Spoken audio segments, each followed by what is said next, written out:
Zimbabwe's third annual general meeting. My name is Portia Sigauke, and I'll be your director of ceremonies for today. At this juncture, allow me to invite our board chairperson, Dr. Silvanos Guarinda, to give us the welcome remarks and introductions. The shareholder, Mutapa Investment Fund, represented by the head of Cluster Real Estate, Ms. Tendai Chigudu, the Deputy Minister of Transport and Infrastructural Development, Honorable J.K. Sako, the Chairperson of the Parliamentary Committee on Transport and Infrastructure Development, Honorable Tawanda Karikoga, maybe in absentia, Secretary for Finance and Economic Development, Dr. G. Gubamatanga, here represented by Ms. Songoro, the Secretary and Head of Corporate Governance Unit, here represented by Mr. Chingombe, and other CGU members present. The Auditor General, Ms. Arakujinga, here represented by Mr. Mukamba and Mr. Zuma Dulu, and other members here present. The State Enterprises Restructuring Agency Executive Director, Mr. O. Mufi, here represented by Mr. Zani, the Deputy Director. Ministry of Transport and Infrastructural Development officials are here present. Attorney General's Office, represented by the Permanent Secretary, Mr. Gandiwa, here present. Chairperson of the Zimbabwe Anti-Corruption Commission, Mr. Reza, here present. The board, the Commissioner, Commissioner Chidoma Iwa from ZAC, here present.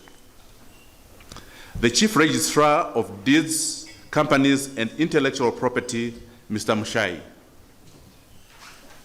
The Zimbabwe Vice Board Chairperson and board members here present. Board chairpersons and board members of public entities here present. Zimbabwe Chief Executive Officer, Engineer Makona, here present. Chief Executive Officers of public entities here present. Other stakeholders here present. Zimbabwe management and staff here present. Members of the Fourth Estate here present. Ladies and gentlemen, all protocols observed. It gives me great pleasure to welcome you all to Zimbabwe's third annual general meeting for the year ended 31 December 2023. However, before I proceed, may I kindly seek your indulgence regarding an important item on today's program. In line with our commitment to the highest standards of ethical conduct and good governance, the Board of Zimbabwe will today be signing integrity pledges, which will be officially administered by the Chairperson of the Zimbabwe Anti-Corruption Commission, Mr. Reza. We saw it prudent and very fitting that you, our esteemed guests and stakeholders, witness this important ceremony, as it symbolizes our collective dedication to transparency, accountability, integrity in the stewardship of this national asset. To accommodate the Chairperson of ZAC, who has other commitments later on in the day, the ceremony has been rescheduled. has been scheduled at the very beginning of the program, running briefly from 11 to 11:30. We sincerely appreciate your understanding and support as we undertake this significant governance ritual. At this stage, I shall now call upon the chairperson of the Zimbabwe Board Integrity Committee, Mrs. Mpofu, to formally introduce the chairperson of ZAC, Mr. Reza, who will administer the signing of integrity pledges by the Zimbabwe Board. Over to you, Mrs. Mpofu. Thank you.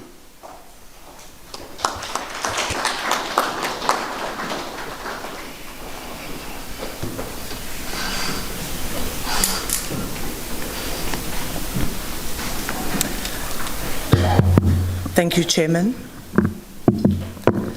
Allow me to ride on the protocols you've already established, and I will merely summarize and say welcome to all our stakeholders.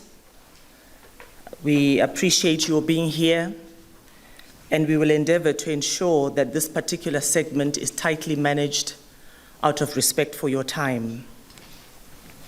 Today marks a significant milestone in the journey of strengthening ethical leadership and good corporate governance within Zimbabwe. We gather here not only for our third AGM, but for a solemn declaration, an affirmation of our collective resolve to fight corruption and all forms of unethical conduct that threaten the growth and sustainability of our national institutions. As a board, we appreciate that corruption remains one of the greatest impediments to economic growth and prosperity in Zimbabwe. It has eroded the moral fiber of our society, undermined public trust, and constrains the nation's potential. It is therefore our responsibility, not only as leaders of this airline, but as citizens, to take a bold and deliberate step to restore integrity in all facets of our business, operations, professional lives, communities, and families. The signing of these integrity pledges by the board and management today is a profound symbol of our commitment. It reflects our determination to promote transparency, accountability, and ethical conduct, while fostering a culture where it is our hope corruption has no place and cannot take hold. This moment demonstrates that Zimbabwe is ready to be part of the national agenda of rebuilding trust and strengthening governance systems. It is now my honor and privilege to introduce the head of an institution that is at the forefront of the fight against corruption, and which is insisting upon the introduction and adoption of a more robust accountability framework across Zimbabwe.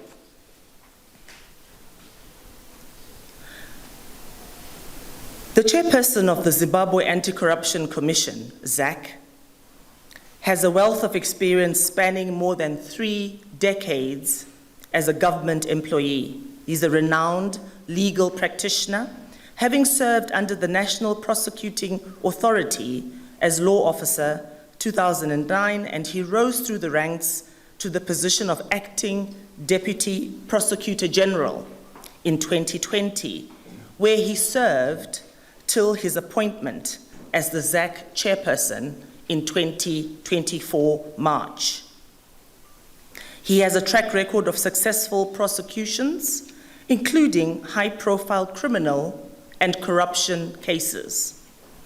He holds a Master of Law degree with the Midlands State University and a Bachelor of Law degree from the University of South Africa. He represented Zimbabwe at the Eastern and Southern African Anti-Money Laundering Group, ESAMLAG, programs in South Africa, Malawi, and Botswana. He represented Zimbabwe at various international meetings, including conferences convened under the auspices of the United Nations Office on Drugs and Crime, South Africa Development Community, and African Union. He has more than 15 years of experience in prosecution and more than 20 of experience in working for local authorities. He's a devout Christian and a preacher and a member of the Methodist Church in Zimbabwe, Wisiri, I believe. Ladies and gentlemen, I present to you Mr. Michael Reza, the chairperson of the Zimbabwe Anti-Corruption Commission, joining us today to administer these oaths on integrity, and who will now deliver his remarks. Thank you.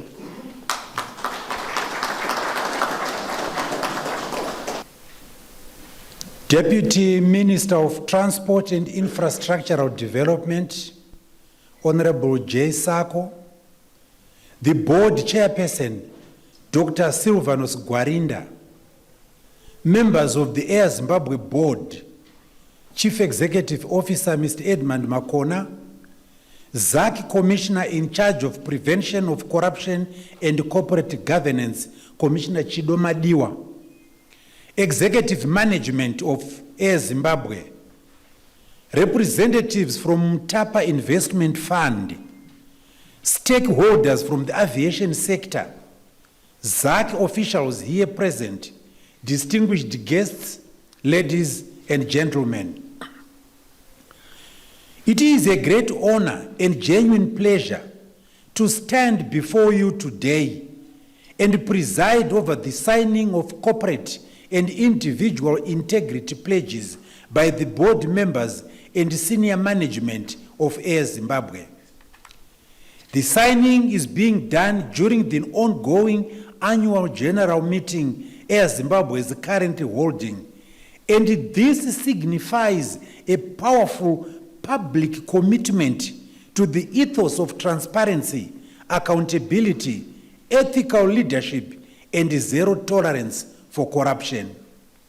Ladies and gentlemen, today's ceremony is not only procedural, it is symbolic. It reflects a shift in our national corporate culture towards a future where integrity is not an optional virtue, but a core operational standard. The recently launched National Development Strategy, NDS2, clearly indicates that the government of Zimbabwe prioritizes accountability, transparency, and integrity in the management of national resources. Air Zimbabwe operates in one of the world's most highly regulated and globally interconnected industry. The aviation sector, by its nature, demands strict adherence to safety standards, procurement standards, security standards, and international aviation compliance protocols. Distinguished guests, ladies and gentlemen, corruption in such an industry is not just a financial or administrative risk. It is a national risk with the potential to compromise passenger safety, international route rights, operational efficiency, the reputation of our national flag carrier, and the confidence of global partners such as aircraft manufacturers, insurers, and the regulatory bodies. For an airline, credibility is capital. Integrity is currency. Without them, no aircraft can take off, no matter how powerful its engines may be.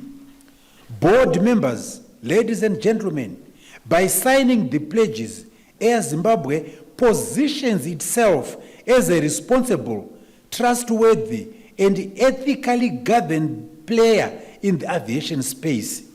You are sending a message to the world that Zimbabwe values professional conduct, ethical procurement, clean financial management, and the highest standards of service delivery.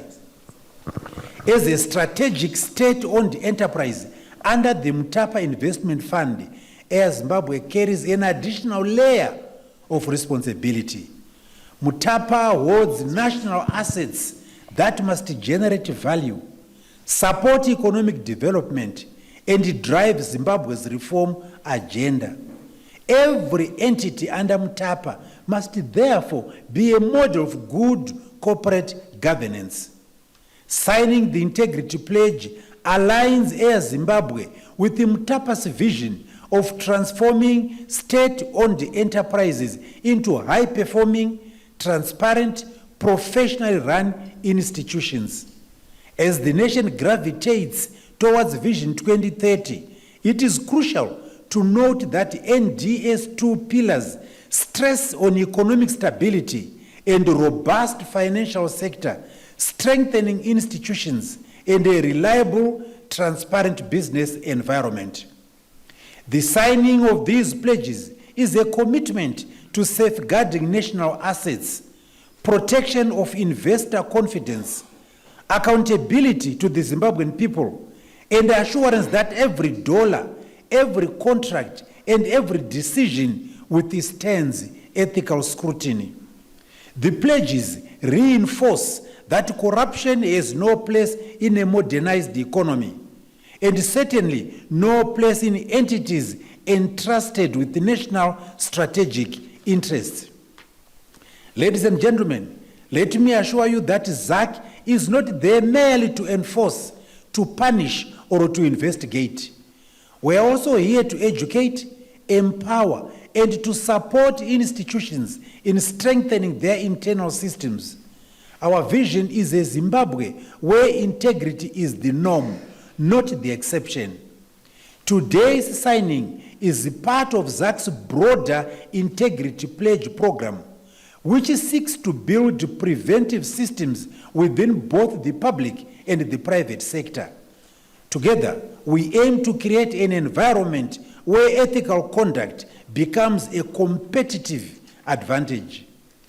To the leadership and staff of Air Zimbabwe, this pledge is not a document to be signed and filed away. It is a living commitment.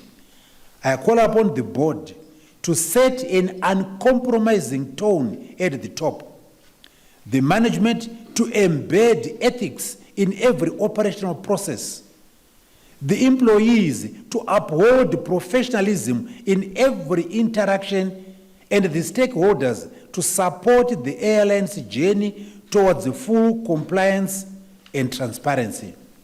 Let this pledge be a reminder that integrity begins with each one of us. Corruption is defeated not by laws alone, but by a collective refusal to tolerate it. As I conclude, as Zimbabwe takes this significant step today, we are encouraged. You have chosen the path that leads to trust, sustainability, and renewed global confidence. My parting words allow me to congratulate you. You have shown commitment not only to your institution, but to your country. Together, let us build an aviation sector and indeed a nation where integrity is the wind beneath our wings. Let us all remember to refuse, resist, and report corruption. I thank you. Thank you so much to the ZAC chairperson, Mr. Malcolm Reza. At this juncture, allow me to invite the ZAC official to take us through the next stage of the session. Thank you.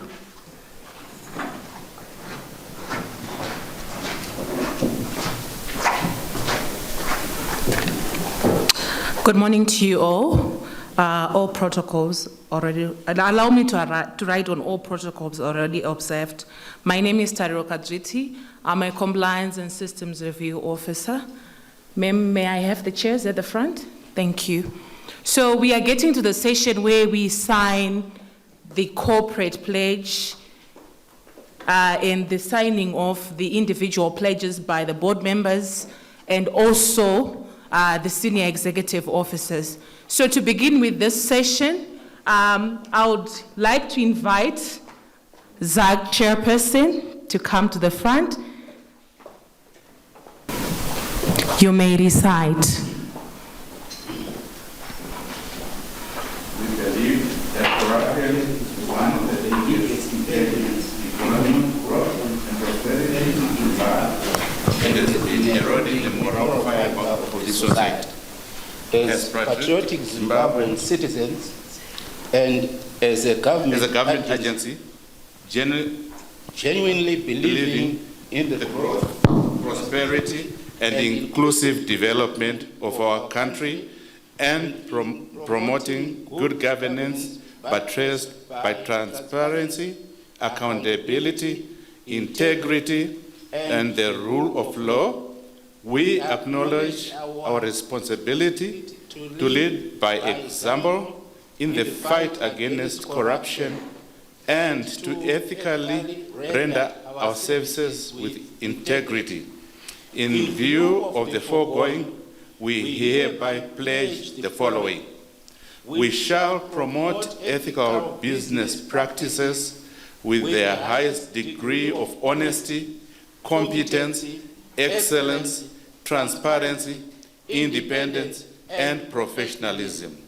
We shall not offer or accept bribes and shall uphold and promote integrity and anti-corruption policies and initiatives in Zimbabwe in the conduct of operations and interactions with stakeholders, business partners, and the government.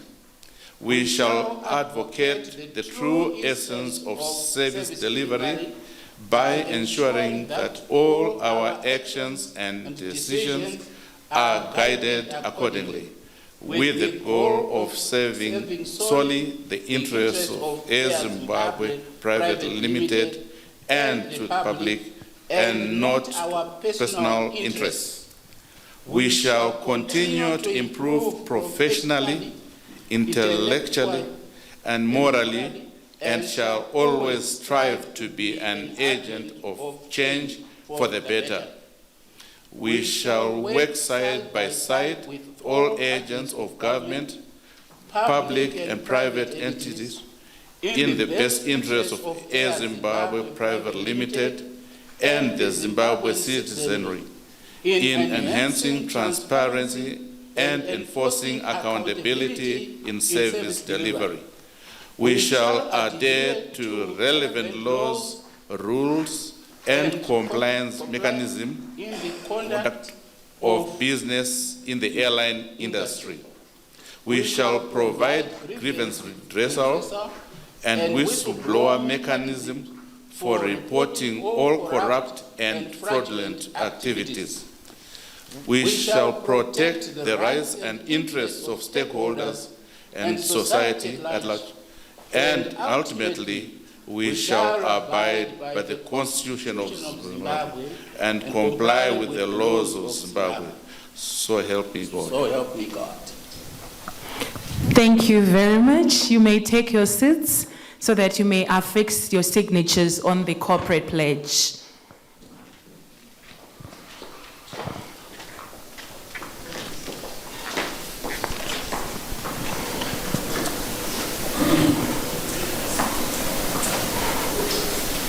We are signing 3 copies of the corporate pledges.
round of applause.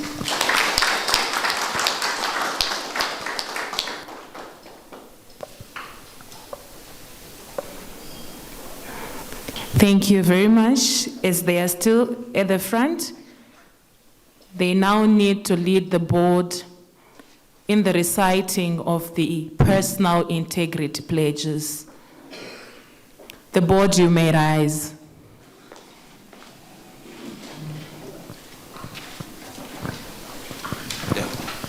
We may start to recite the pledges. I believe that corruption is one of the biggest impediments to economic growth and prosperity in Zimbabwe and has been eroding the moral fiber of this society. As a patriotic Zimbabwean citizen and a Zimbabwean Chief Executive Officer, who genuinely believes that the growth, prosperity, inclusive development of my country and in promoting good governance, but traced by transparency, accountability, integrity, and the rule of law, I acknowledge my responsibility to lead by example in the fight against corruption and to ethically render my services with integrity. In view of the foregoing, I hereby pledge the following. I shall discharge my duties with the highest degree of competence, excellence, transparency, independence, and professionalism. I shall abide wholeheartedly with the provisions of the Code of Conduct and ethical standards expected in executing my duties. I shall advocate the truth of service delivery by ensuring that all my actions and decisions are guided accordingly, with the goal of serving solely the interests of the public and not my own personal interests. I shall continue to improve professionally, intellectually, and morally, and shall always strive to be an agent of change for the better. I shall work side by side with all the agents of government, public and private entities, and civil societies in enhancing transparency and enforcing accountability in service delivery. I shall integrate in my work the concept of social and environmental responsibility as an indispensable factor to efficient and effective service delivery. I shall create a healthy working relationship with every person by inculcating in their minds that we are enablers and not deterrents in the development of our country. I shall be vigilant but not distrustful, and I shall uphold and practice courtesy, modesty, and humility at all times. And ultimately, I shall abide by the Constitution of Zimbabwe and comply with all Zimbabwe. So help me God. Thank you very much. We may take our seats. We'll start by witnessing the board chair affixing his signature before the ZAC chairperson.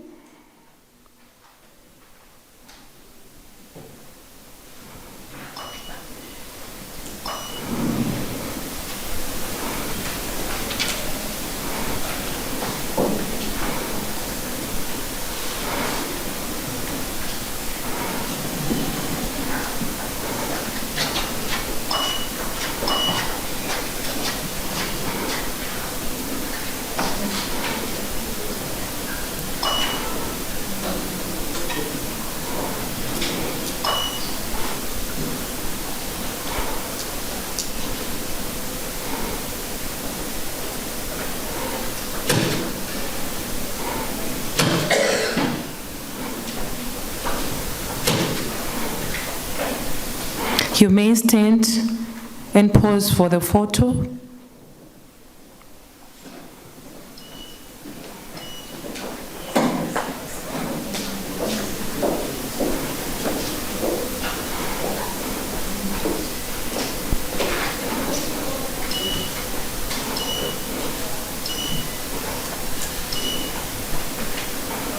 Thank you very much, Board Chair. You may take your seat.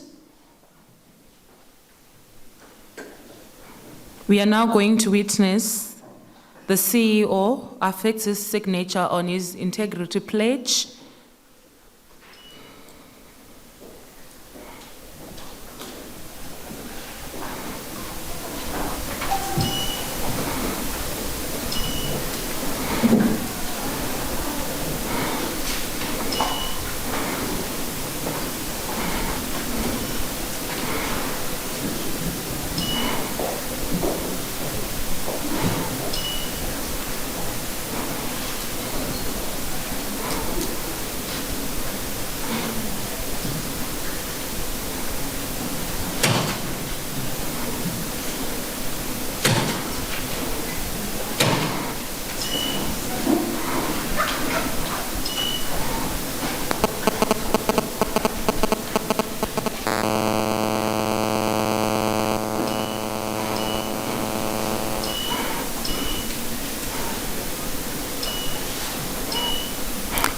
Thank you very much. You may take your seats.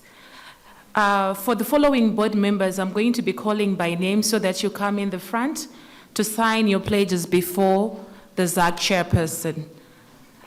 The vice chairperson of the Air Zimbabwe board, Dr. P. Sibia.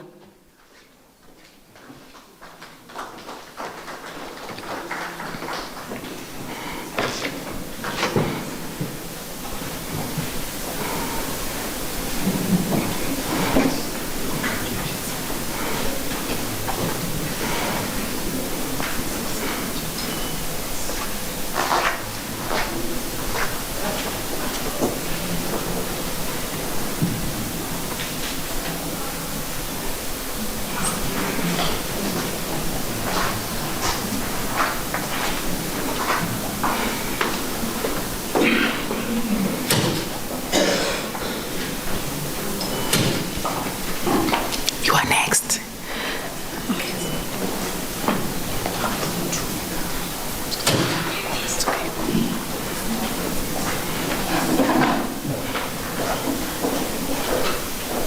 Another round of applause.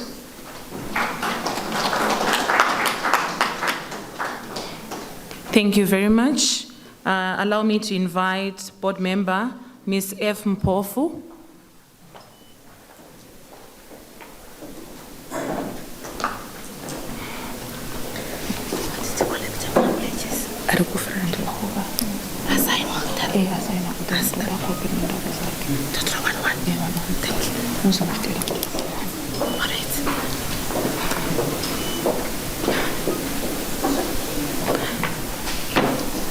Ms. M. Kaombe Muhombe, kindly prepare to come to the front.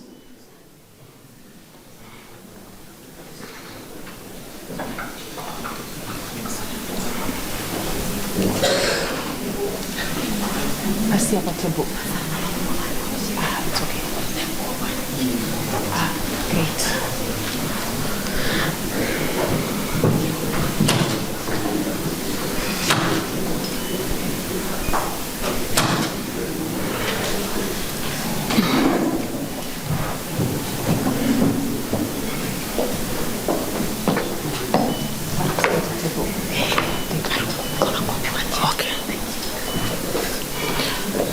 A round of applause.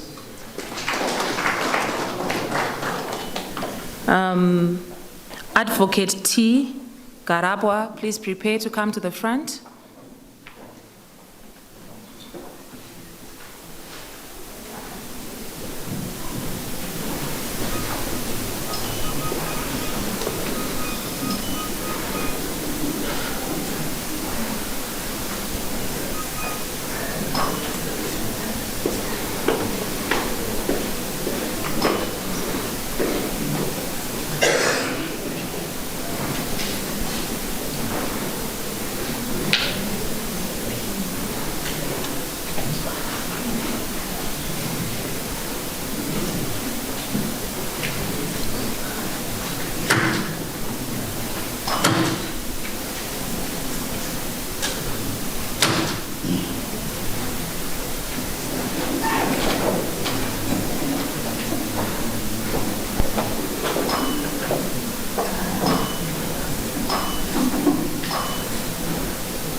Thank you very much, ma'am.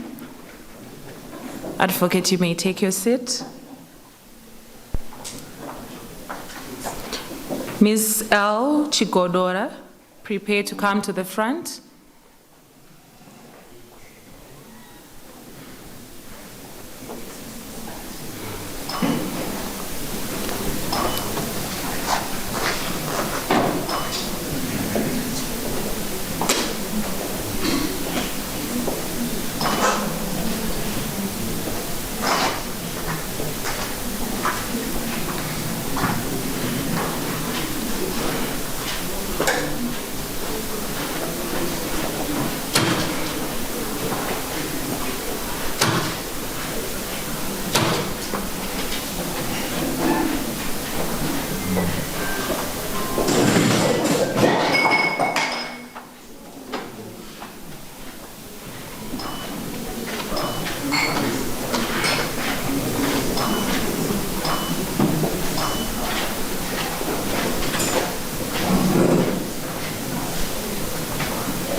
Mr. F. Kanongwere, please come to the front.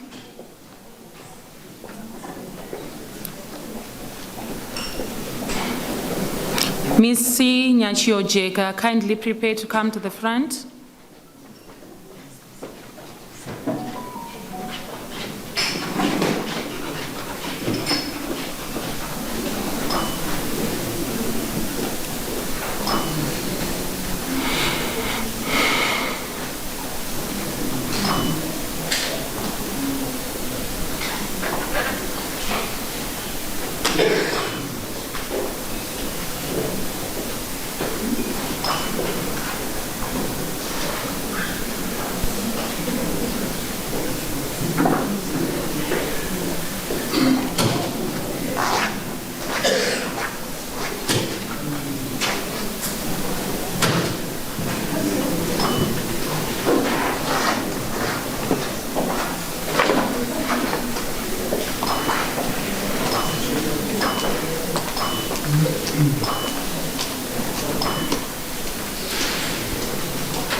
Ms. Nyachiojeka, you may prepare to come.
Mr. O. Mukumba, you may prepare to come.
Mrs. D. Motimintema, you may prepare to come to the front.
Yes, then you can take your seat.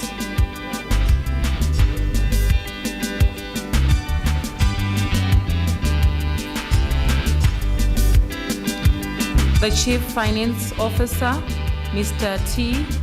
Zimbabwe, you may prepare to come to the front.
Ms. Wongwe, you may prepare to come to the front.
Ms. Sungwe, the last but definitely not the least, our corporate company secretary.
Thank you very much, Honorable Chairperson. Commissioner Madiwa, you may take your seats. This marks the end of the signing of the pledges ceremony, and definitely you would have noticed that the pledges are on gloss paper. We urge you all to frame those pledges so that you are constantly reminded of how and when to act with integrity. Thank you very much.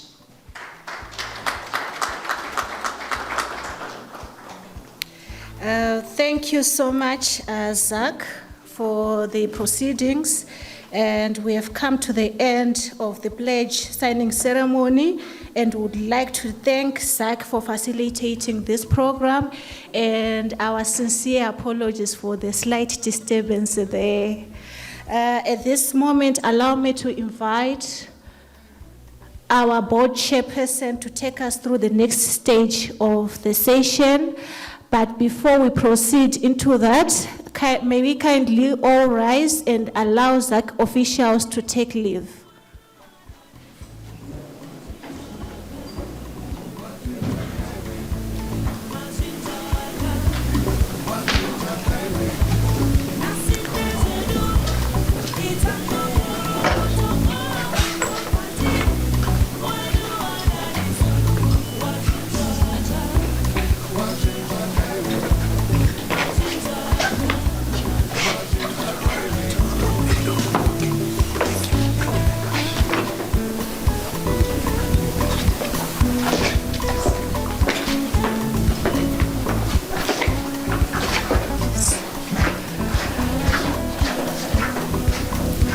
Thank you so much. We may take our seats.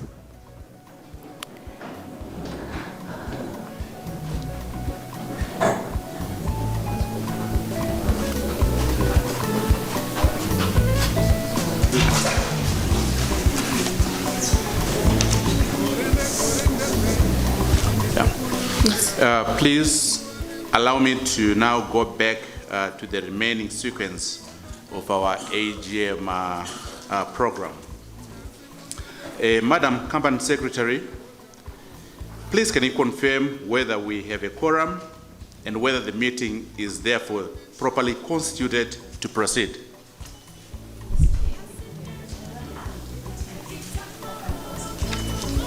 Thank you.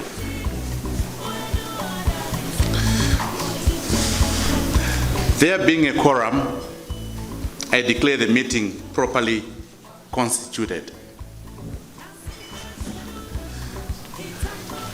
Madam Company Secretary, can you again confirm whether there were any apologies received? Thank you.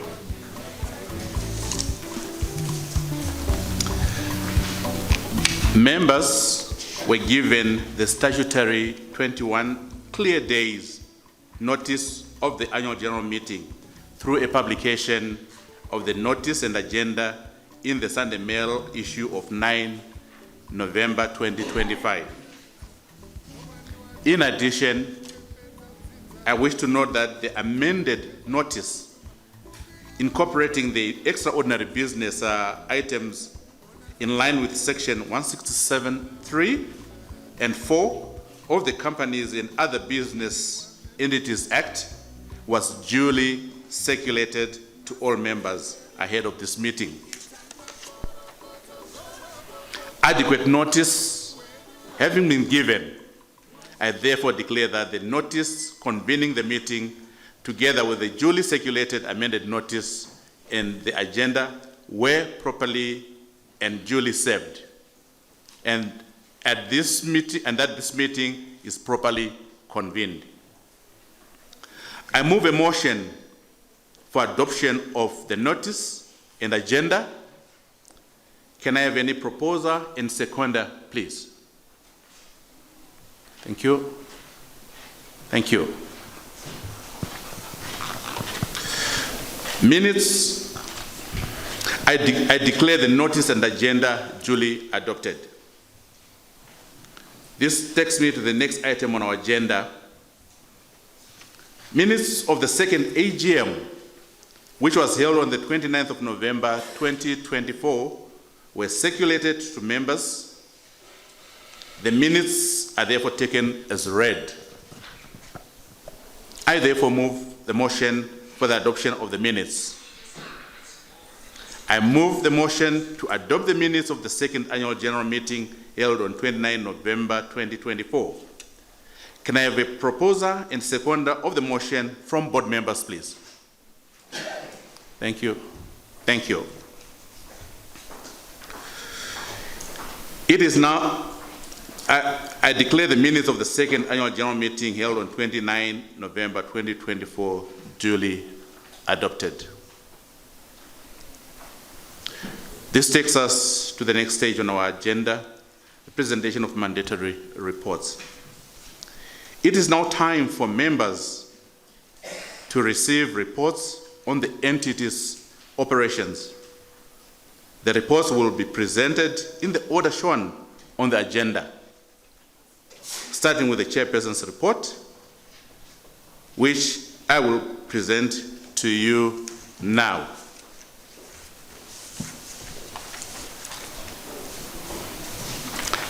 It is my honor to present the chairman's statement for the 2023 financial year.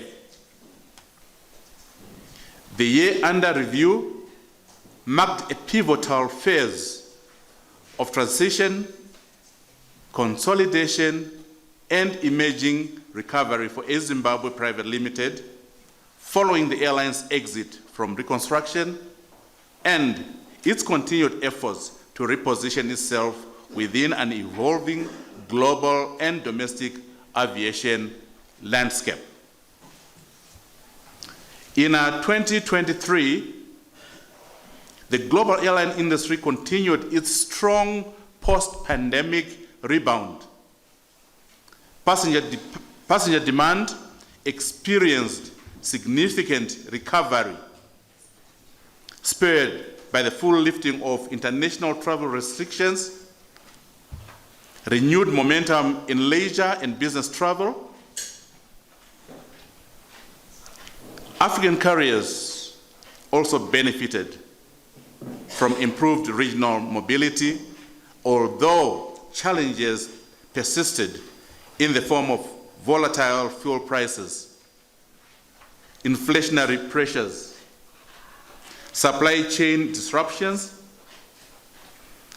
and geopolitical tensions that reshaped airspace access and airline operating costs. The global developments had a direct impact on Air Zimbabwe's operational viability, cost structure, and strategic priorities. The acceleration of digitalization, sustainability imperatives, particularly the gradual transition towards sustainable aviation fuel, and intensifying regional competition, underscored the need for resilient and adaptive business models within the sector. Zimbabwe's economic environment in 2023 showed modest growth, largely driven by the improved performance in mining, construction, agriculture, and tourism. The aviation sector benefited from increasing passenger movements, with domestic tourism gaining traction. However, the airline continued to face challenges such as high inflation, currency volatility, and competitive operating environment. Despite these headwinds, Air Zimbabwe made notable progress in stabilizing operations, strengthening governance structures, and pursuing new growth avenues. Improvements in passenger numbers, charter services, and cargo operations, and third-party maintenance revenue highlighted the emerging resilience of the business.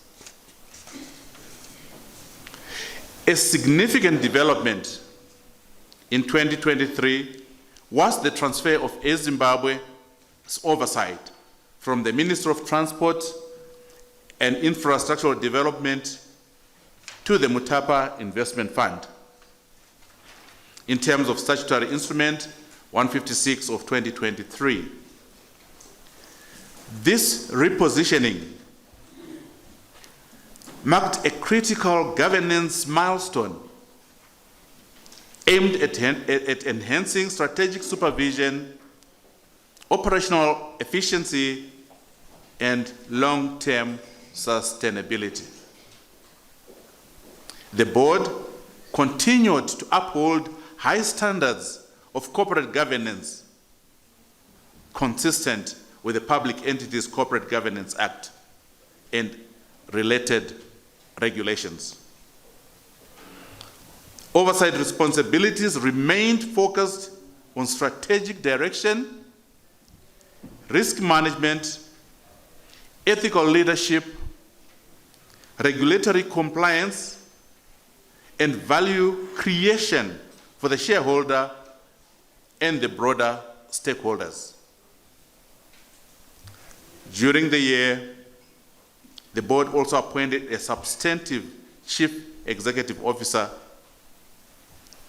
effective the 1st of November 2023, thus ending a prolonged period under acting leadership and strengthening executive stability.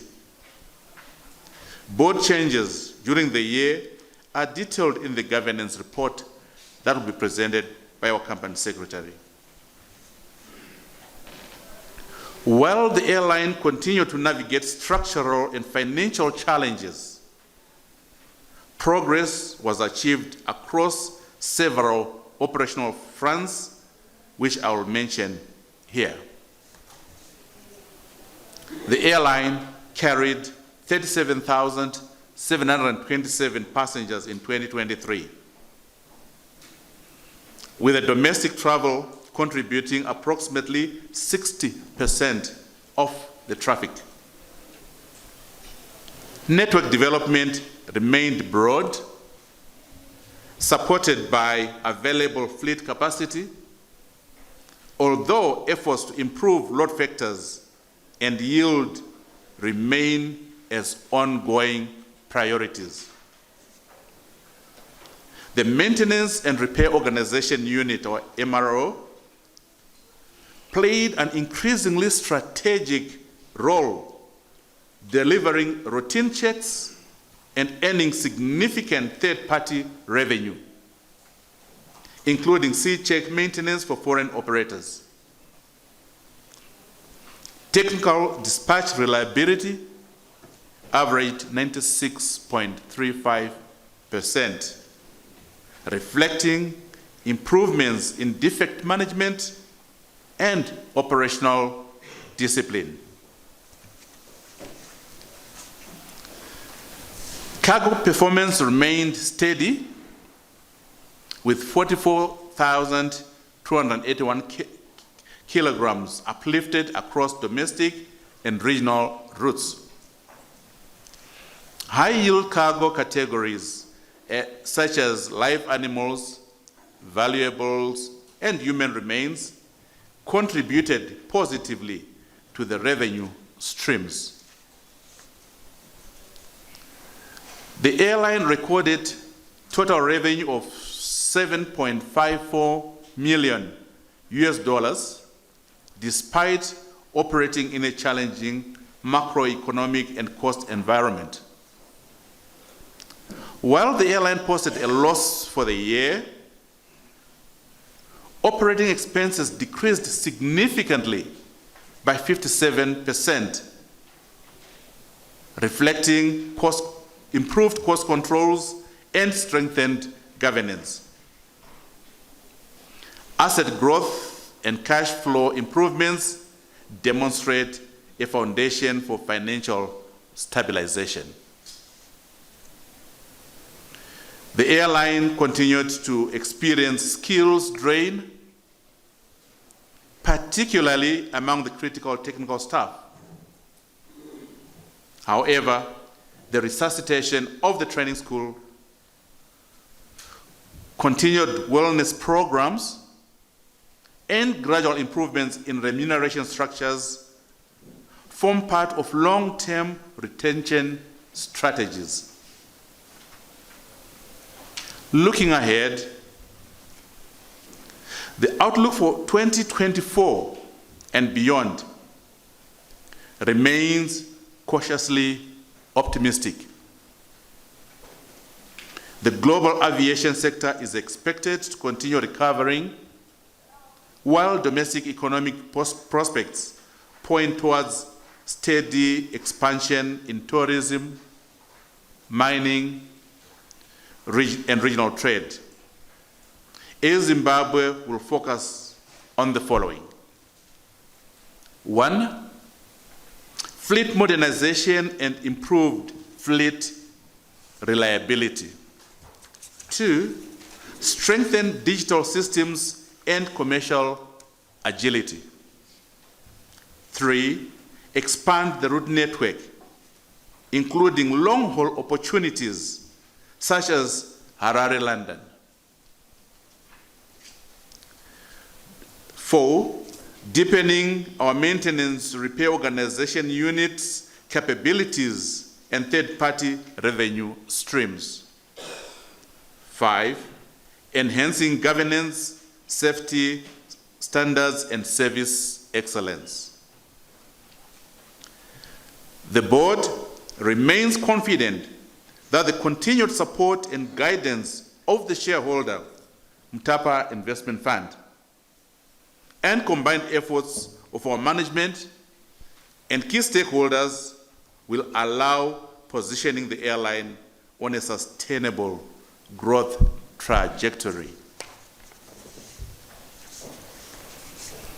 I extend my sincere appreciation to the Chief Executive Officer of Zimbabwe, to Mutapa Investment Fund, to the Minister of Transport and Infrastructure Development, and to all other government stakeholders for their unwavering support. My gratitude also goes to our valued customers, whose loyalty is central to our success. I applaud the Board of Directors for their commitment and management and staff for their resilience, dedication, and hard work during a challenging yet progressive year. Together, we continue to work towards restoring Air Zimbabwe to its rightful place as the pride of the nation. Thank you.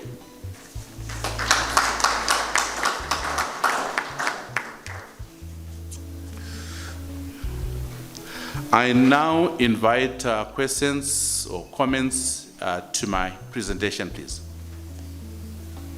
if any.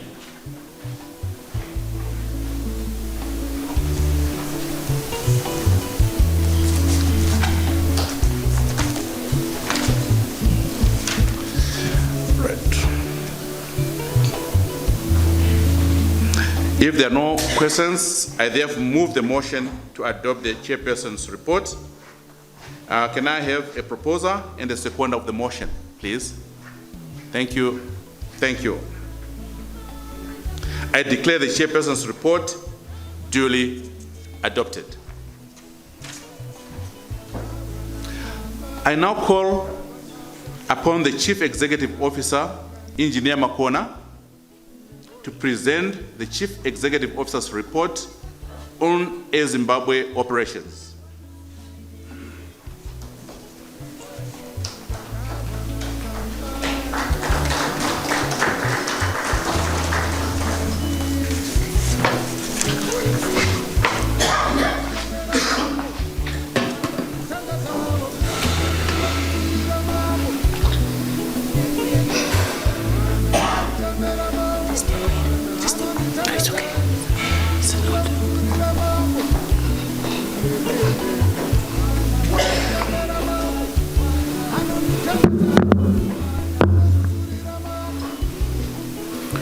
I do recognize the presence of the Deputy Minister of Transport and Infrastructural Development, Honorable Sako, the representative of our shareholder, Mutapa Investment Fund, here present, our esteemed Chairman of the Air Zimbabwe Board of Directors, the Board of Directors of Air Zimbabwe.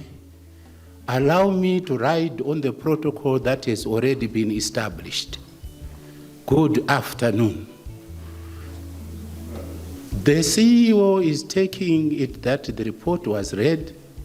We have taken a position to bring a summarized PowerPoint presentation of the CEO's report. What it has is in outline is the corporate philosophy, the mandate of Air Zimbabwe, the operational performance, the challenges which at Air Zimbabwe we've donned them as our motivators, our strategic direction, which is our response to the challenges, and our major achievements, and specifically outlook, that the future is bright. We are alive to the fact that we are talking about 2023. We want also to take opportunity for stakeholders to appreciate where Air Zimbabwe is today. So the presentation seeks to cover some of those issues that takes us to where Air Zimbabwe is today. The Air Zimbabwe journey, growth is never by mere chance. It is a result of forces working together. At Air Zimbabwe, we have said to ourselves that Air Zimbabwe is loaned to us by the nation. The teams at Air Zimbabwe work in a manner that is consistent with national duty. And it is in this regard that we believe that as we have been loaned the airline to us by the nation, we are also duty-bound to ensure that we do justice to the nation as well. So in terms of our philosophy, corporate philosophy, which virtually is our visioneering, our vision is to be the best airline brand in the market and pride of Zimbabwe by 2030. Our mission is to provide safe, reliable air transport services that promote social development, facilitate trade, investment, and tourism, underpinned by key core values of safety, service excellence, innovation, integrity, and teamwork. The Air Zimbabwe mandate. The mandate revolves around 4 key areas: the provision of passenger air services, air cargo services, provision of aircraft maintenance and engineering services, and provision of aviation technical and commercial training. The Air Zimbabwe must fly mantra. Wherever we are dawned by the question, why are we there? What is our purpose? Zimbabweans want to fly, and they want to fly now.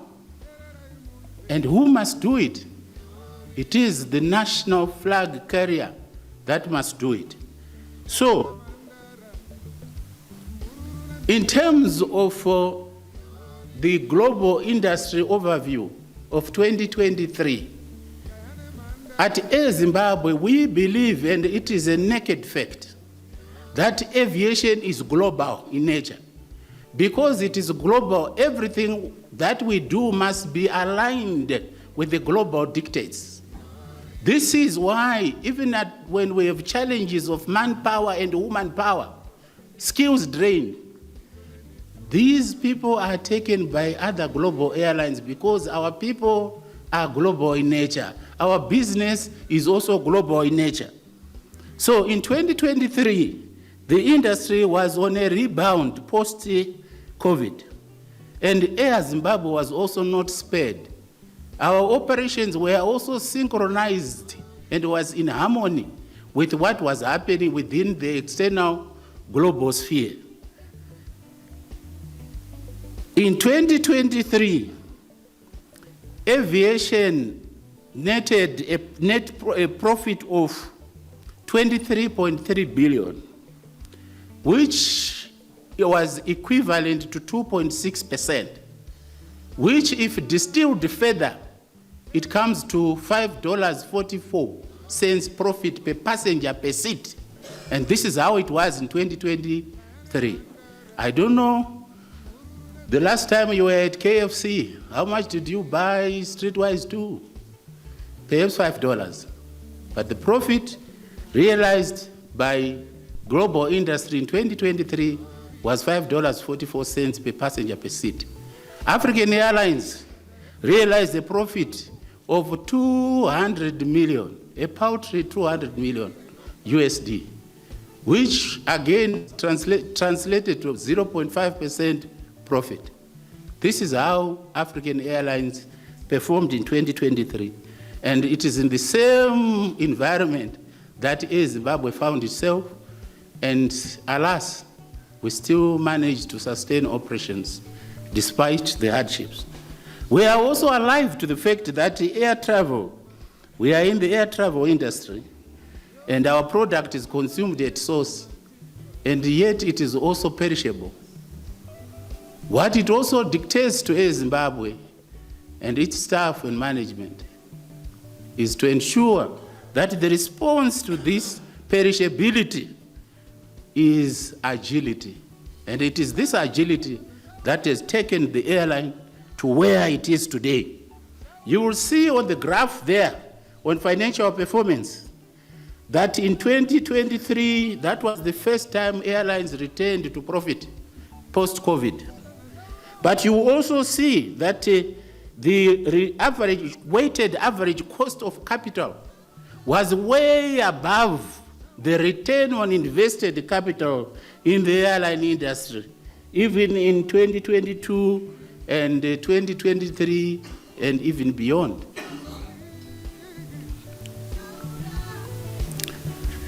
Industry overview continued. We have the passenger demand issue recovery after COVID.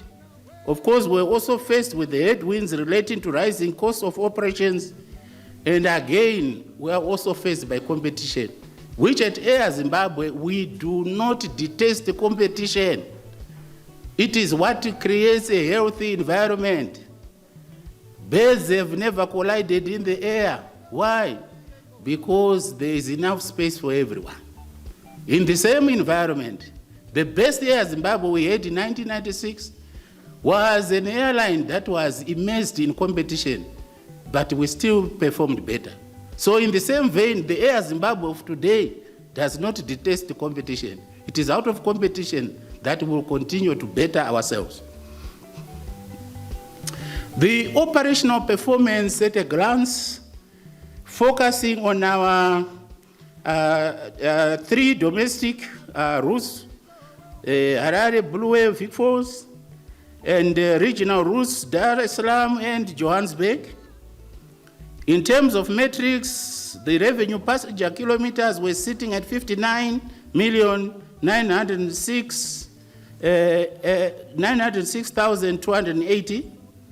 The available seat kilometers, which was the equivalent of available capacity, was sitting at 134,155,684. The total flown passengers then was 37,727, most of which were domestic. Regional, we had 14,980.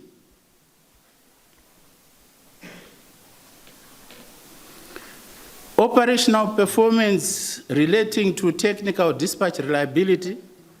Our technical dispatch reliability continues to be better than some of the global averages. However, this is one of the key inputs to our on-time performance. Our on-time performance improved a bit, but not to the extent that we would like and would have liked. For the sole reason that because of inadequate equipment, irrespective of the flourishing technical dispatch reliability, we were having challenges on turnarounds because of the little equipment numbers that we had. Sometimes we had our Embraer 145 going to Joburg, but it also has to do Dar es Salaam. Sometimes it also has to do Bulawayo, in which case any small delay in one sector creates a knock-on effect on the rest of the operations. But however, we also, in terms of strategy, there is an intervention to that. Our challenges, our motivators. The reason why Air Zimbabwe is there is because of the challenges. The reason that we are proud of ourselves as board and management is because of the challenges. Because when we conquer, we will beat our chest, we'll be proud of ourselves. So our challenges are the usual suspects. Negative perception following years of underperformance and years of, and then the intervention of reconstruction was a response to this negativity. The issues of inadequate capital and the legacy issues, the liquidity constraints which affect everyone, the issue of inadequate equipment, increased competition from low-cost carriers, and the issues of skills drain. These have been our challenges. So our response to the challenges are the strategic vision and direction which we have deployed and are deploying. We will continue to enhance corporate governance. We will also continue to congest the domestic market in terms of growth. We want to grow from inside. And airlines that have done the best in every respect, successful airlines are those that have dominated the whole market. So the next issue you are going to see, and watch this space for details, further details, is that Air Zimbabwe is going to unleash a robust route network strategy, which is focusing on growing the domestic market. The issues around passenger and network growth, we want to grow, but we want to grow sustainably. We will continue to take a crawl and walk approach so that we maintain the sustainability is maintained. We are also looking at the issues of digitization of services, which are coming within the confines of our key business enablers. Very soon, you will see us on the global distribution systems, in which case you will see the visibility of Air Zimbabwe among us a host of other business interventions. But you will see that above all, there is the issue of our people. We spoke about skills drain. We spoke about being the safest airline in the whole world. And this one, no one can take it away from Air Zimbabwe. We have the safest record. However, our sustainable competitive advantage lies in our people. So within our people, we have noticed that everyone, be it regional, competitors, international, or local, they are swarming on our skills. When they do that, it motivates us because we see people believing in the expertise of Air Zimbabwe personnel. So the response to this is we will continue to overtrain because we are aware that a lot of other competitors will come on our people. So it's one of our interventions, but we are glad that our expertise is being recognized. We are all alive to the fact that the Forbes magazine has indicated that Zimbabwe is going to be the most visited tourist destination. Who else other than Air Zimbabwe must do this? So within our strategic intent, we are prioritizing the issues of increasing our network so as to capture most of these tourists, because somebody has to bring them in. ESG strategies, the planet, people, and money issues. These are compliance issues. At Air Zimbabwe, we have decided to be proactive. Even before the ESG issues were being discussed, Air Zimbabwe has already managed to engage with other international stakeholders. One, through ICAO, there's the issue of the carbon offset reduction for international aviation, which is the response to ICAO in terms of meeting the carbon net zero footprint. And Air Zimbabwe has been doing the voluntary reporting, though inconsistently. We have been giving these figures to ICAO. And 2027, this will be mandatory, but we are also a lot that is already taken step to achieve this. There are also issues that Air Zimbabwe is already also is implementing and is in terms of the IATA 4-pillar strategy, which is focusing on technology, operations, infrastructure, and equipment. And in some of the operations, we are also operating, for example, single engine taxing in our operations as one of our key dictates in meeting our carbon footprint and achieving the carbon neutral growth. We are also alive to the fact that Zimbabwe is a signatory of the United Nations Framework Convention on Climate Change and consistently attends the Conference of Parties to the Convention. And we are also alive to the fact that we continue and are mandated to align ourselves with these dictates. The major achievements that we have done, 2023 and beyond, and I say and declare, NDS2, here we come.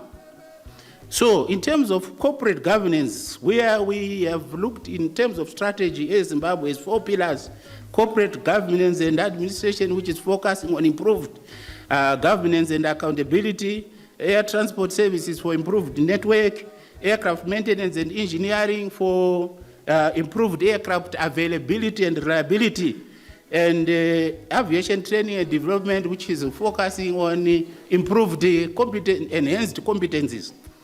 So in terms of corporate governance, we held 2 AGMs in 2022.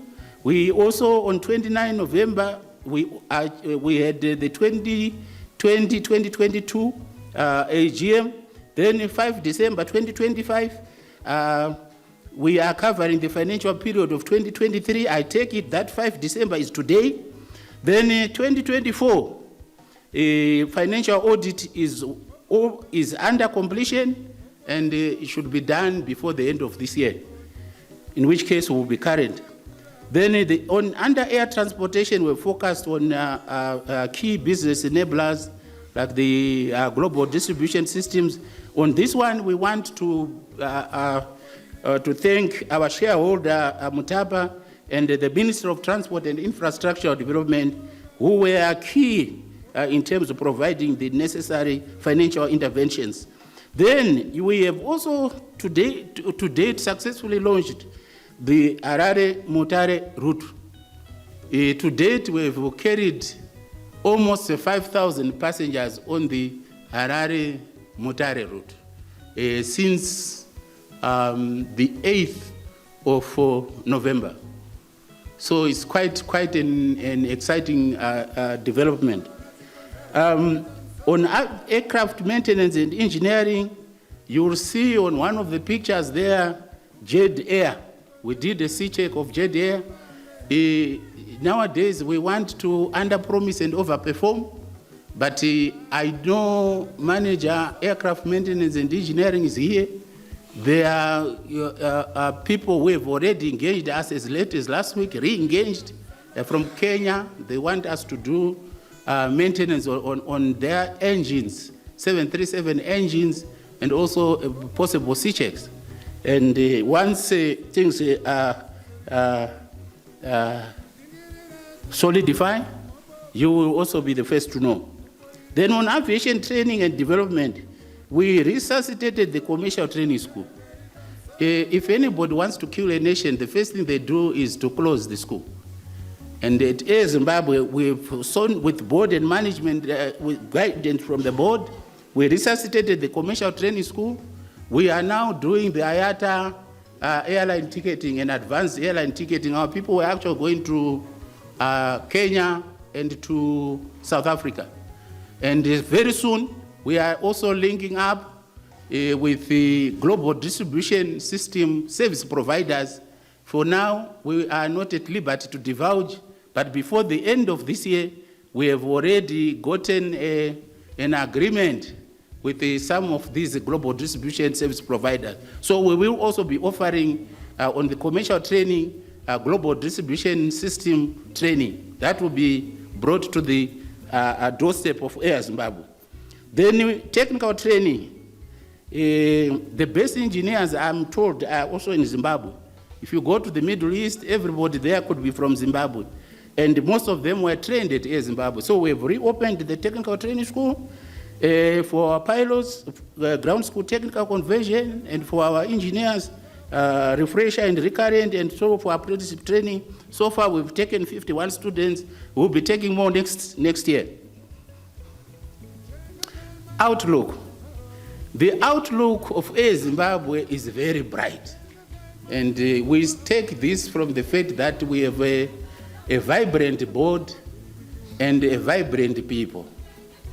Now, there are issues that are also working around this positivity at a continental and global level.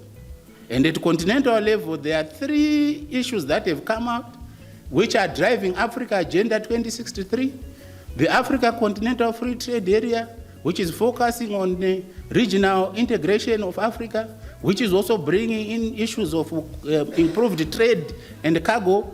There are also issues around the single African air transport market, which is the second flagship project for Africa, Agenda 2063, the Africa that we want. And with liberalization and increased connectivity, of which Zimbabwe has also taken the lead as being one of the signatories to the Yamoussoukro, we expect a lot of business to come out of this, more passengers, more load factors. The last but not least is the protocol on the free movement of goods and services, taking us to the issue of the African passport, which is removing these physical boundaries in Africa. That alone is giving impetus to improved load factors for the airline industry. So, in terms of sustainability, obviously, it's going to be driven by fleet renewal and digital transformation. We also are going to look at new routes. We are also looking at fuel optimization, fuel being the biggest cost driver in our operations. We are also doing a lot in terms of strategies there. And the financial focus is to enhance revenue yield management and continuous deployment of cost reduction strategies. In all, we believe that the future is bright. Now, in conclusion,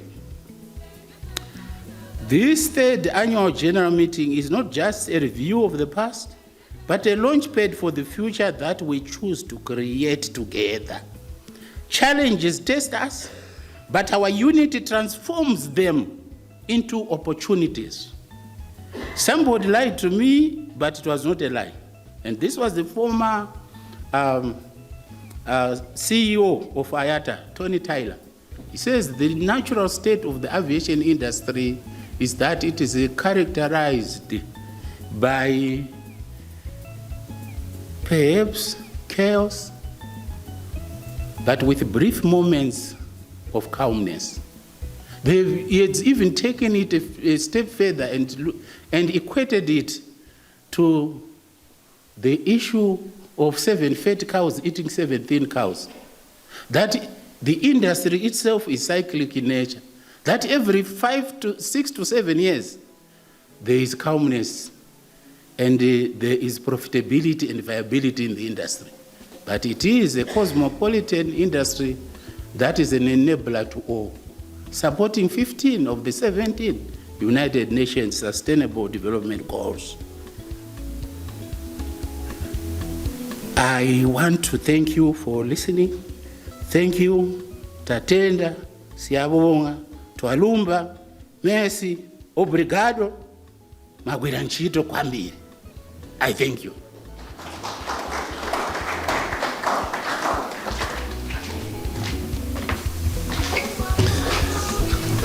Thank you, Engineer Makona. I now invite questions or comments on their CEO's report.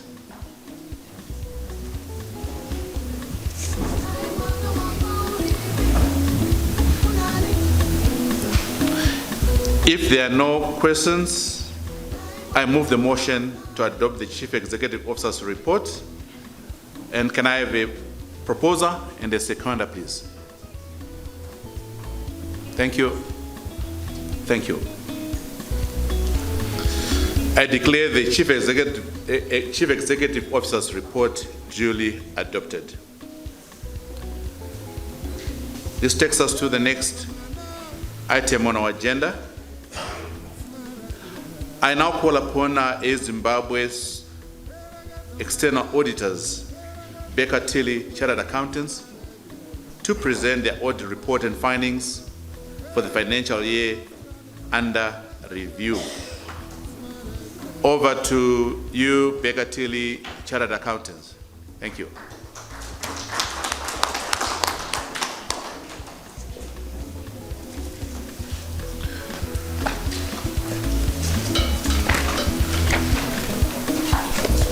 Good morning, ladies and gentlemen. You allow me to ride on protocol already observed in the interest of time. Our report is on page 23 of the annual report that was circulated with the notice of this meeting. So we are taking our report as read. But for the benefit of this meeting, I'll just highlight the key issues in our report. I'll start with the conclusion of our report.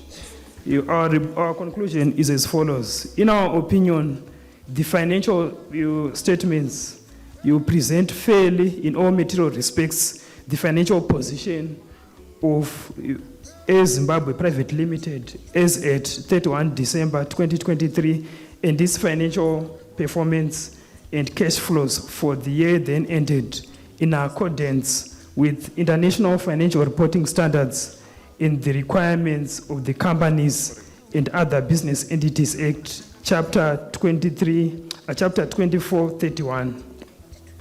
And then the next section of our report, we are giving information in relation to how we conducted our audit. Our audit was conducted in accordance with international standards on auditing.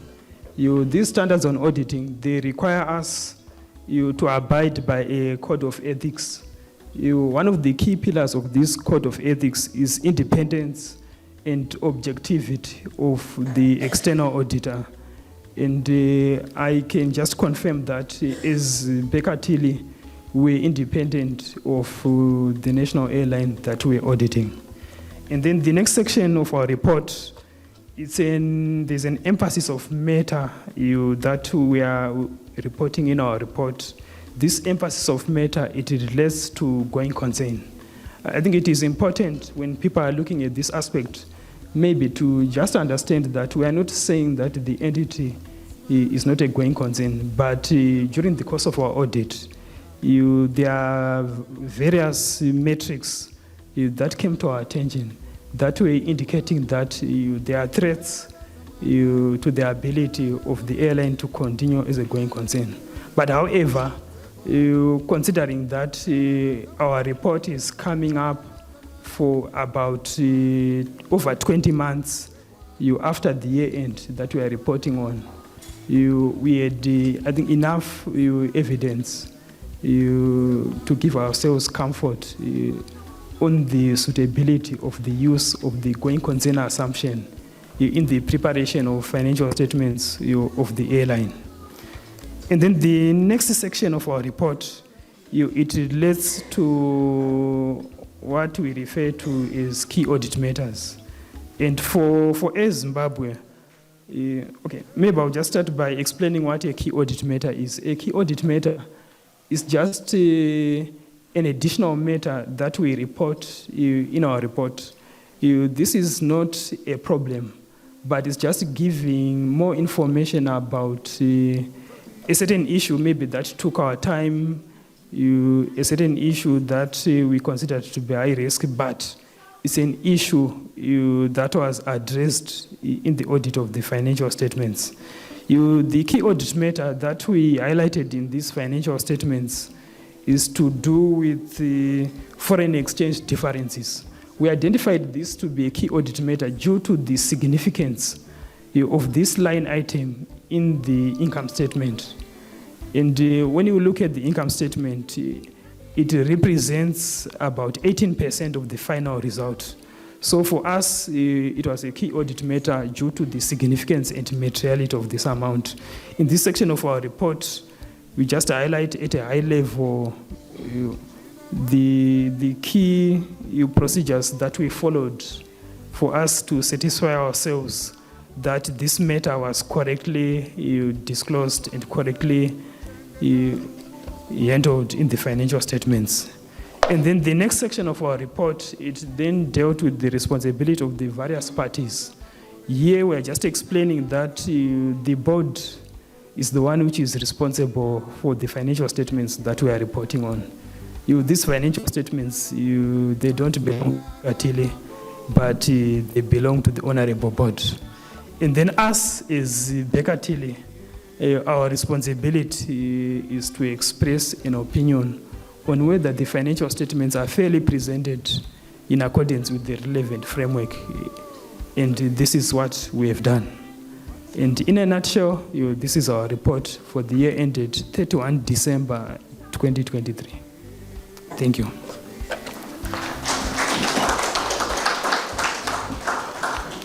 Thank you, Bekatili, Chartered Accountants. I now invite questions or comments from members on the External Auditor's Report.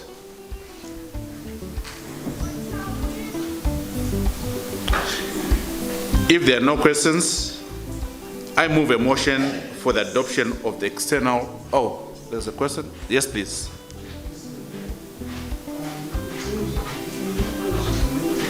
So could you say?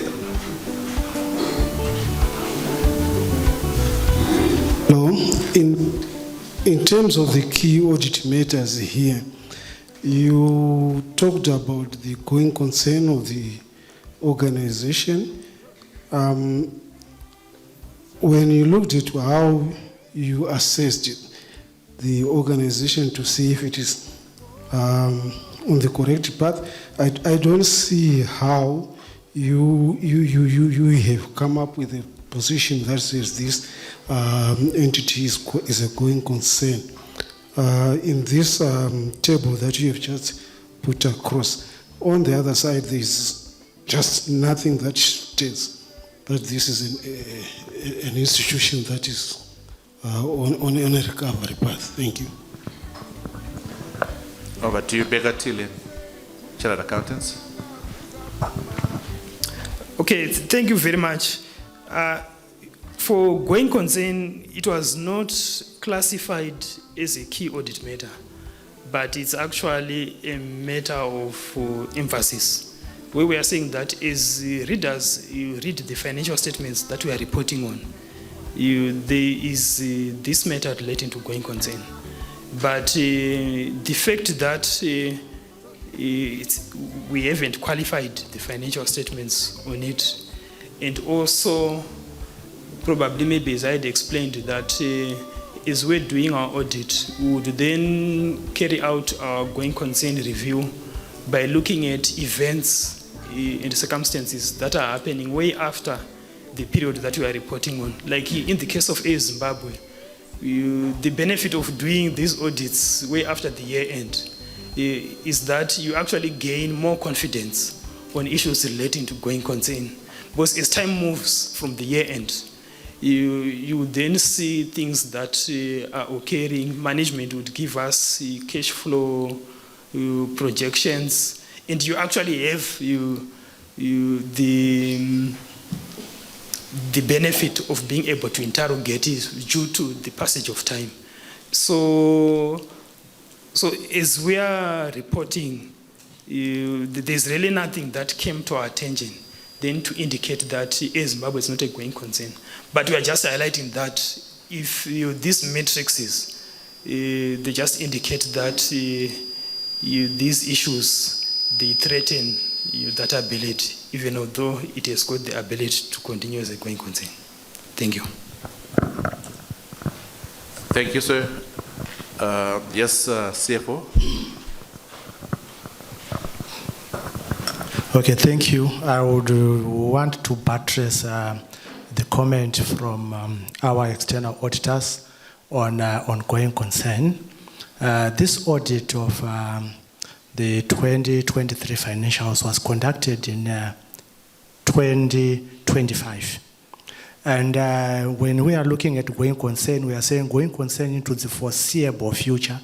And when this audit was being done, the entity was already in a going concern mode because we are already in 2025. And also, as an airline, to assure our auditors that the airline is a going concern, we seek confirmation from shareholders that they will be funding obligations as and when they fall due, which threatens going concern.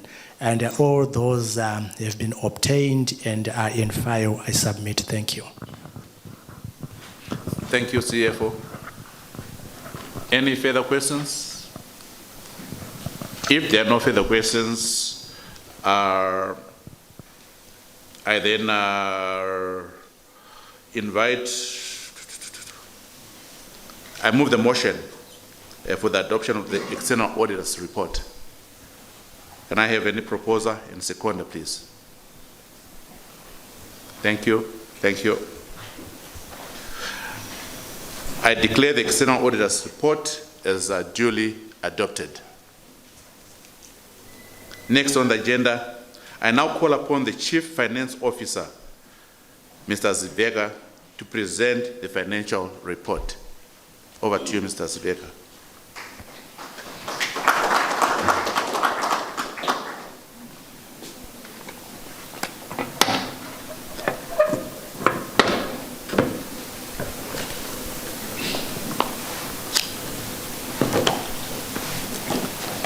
Yes, good afternoon, ladies and gentlemen. Kindly allow me to ride on the protocol already observed. I would like to thank our audit engagement partner, Baker Tilly, for the period they have been our engaging partner, and their contract ended with this 2023 financial audit. And it was not that they were not performing well, but it is practice in the industry to protect the integrity, independence, and quality of these external audits. Thank you so much. And before I jump into my report as well, last year, 29 November, we were in this room where we did an annual general meeting and we presented financials for 2020 to 2022. And I take pride in that from 2021, 2022, and now 2023, we have been delivering clean audit opinions. And I appreciate the team behind this work, that is the finance team here present. Kindly allow me that they stand on their feet for our shareholder and the board to appreciate them.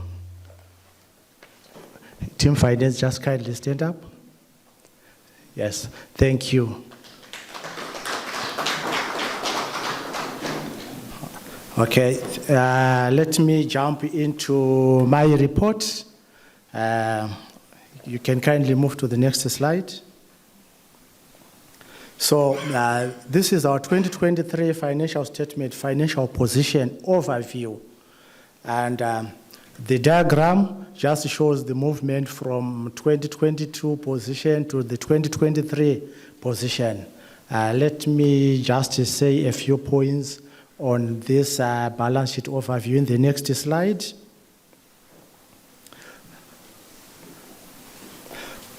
As you can see, our total assets decreased slightly from US 70.1 million in 2022 to US $68 million in 2023. This reflects limited capital additions, and the slight movement downwards reflects the depreciations in the assets that the airline is currently holding. Total liabilities are reduced significantly from 104.9 million USD to 49.7 million USD due to settlement of obligations. And we appreciate the assistance of our shareholder and the Ministry of Finance, which are intervening by paying legal obligations. The reduction in liability materially strengthened the balance sheet and improved our financial stability.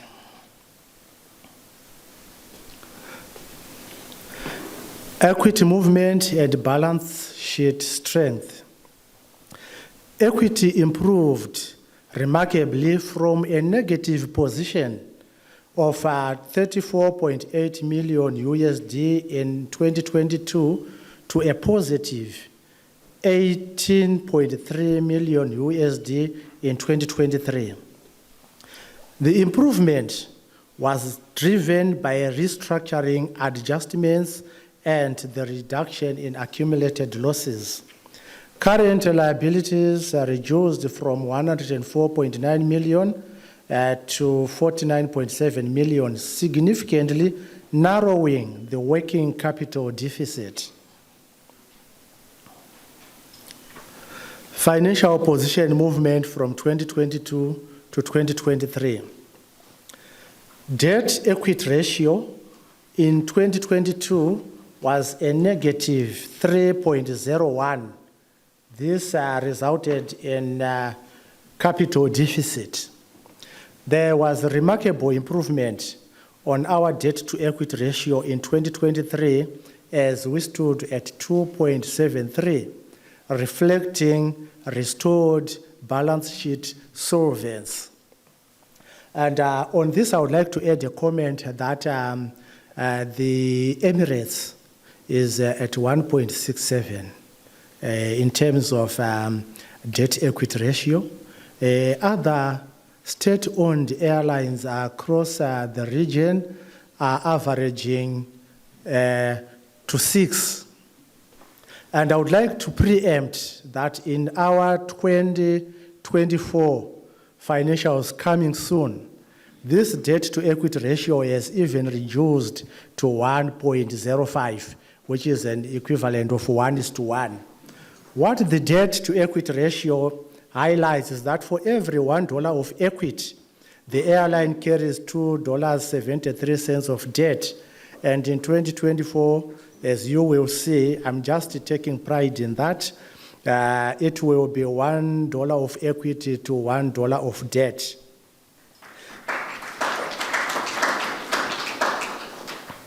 This indicates a highly leveraged position, but the ratio is normalized because equity moved back to positive territory. The improvement in equity significantly strengthened our balance sheet. Statement of profit and loss and other comprehensive income. Next slide. Revenue declined by 39% from 12.46 million to 7.54 million, driven by lower passenger and charter revenues. Cost of sales increased from 11.62 million to 12.47, mainly due to higher aircraft-related expenses. Gross margin deteriorated from a profit of USD 83, that's 830 million, to a loss position of 4.94. Revenue contraction and high fixed operating costs significantly weakened our margins. Operating results drivers and comprehensive loss. Other operating income declined sharply from 14.87 million USD to 3.86 million due to lower exchange gains and fewer once-off items. Operating expenses improved significantly from an expense of 17.33 million to 7.52 million, reflecting a strong cost containment process. Total comprehensive loss increased slightly from 9.7 USD to 10.44 million as revenue fell faster than expenses could contain. We are taking measures day and night on improving our cost management so that at least we reduce our losses as we gravitate towards break-even and profitability position. So that slide is just showing the movement which the airline achieved from revenues from contracts with customers, which has been highlighted in my previous slide. On our cash flow performance overview, operating cash flows improved from 1.54 million outflow in 2022 to a 1.36 million inflow in 2023. Turnaround driven by significant reductions in working capital outflows and non-cash adjustments. Investing cash flows remained negative due to essential aircraft and equipment expenditure. Continued selective investment supports operational safety and fleet readiness. I move to financing activities and liquidity outlook. The 2023 financing inflows totaled to 395,618 USD, largely from a loan facility supporting liquidity from our Ministry of Finance. No financing inflows were recorded in 2022, highlighting improved access to funding in 2023. Net cash movement improved from USD 1.69 million outflow in 2022 to a US dollar 1.27 inflow in 2023. Closing cash remained stable at a 5 million USD despite adverse exchange rates effects. That has been my report. I submit. Thank you.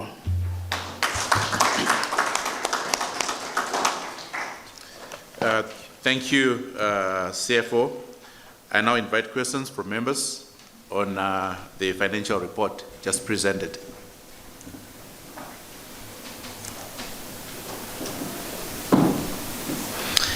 If there are no questions, I move the motion to adopt the financial report. And can I have a proposer and the seconder of the motion, please? Thank you. Thank you. I declare the financial report duly adopted. I now call upon the Company Secretary, Ms. Sungwe, to present the compliance report. Over to you, Company Secretary.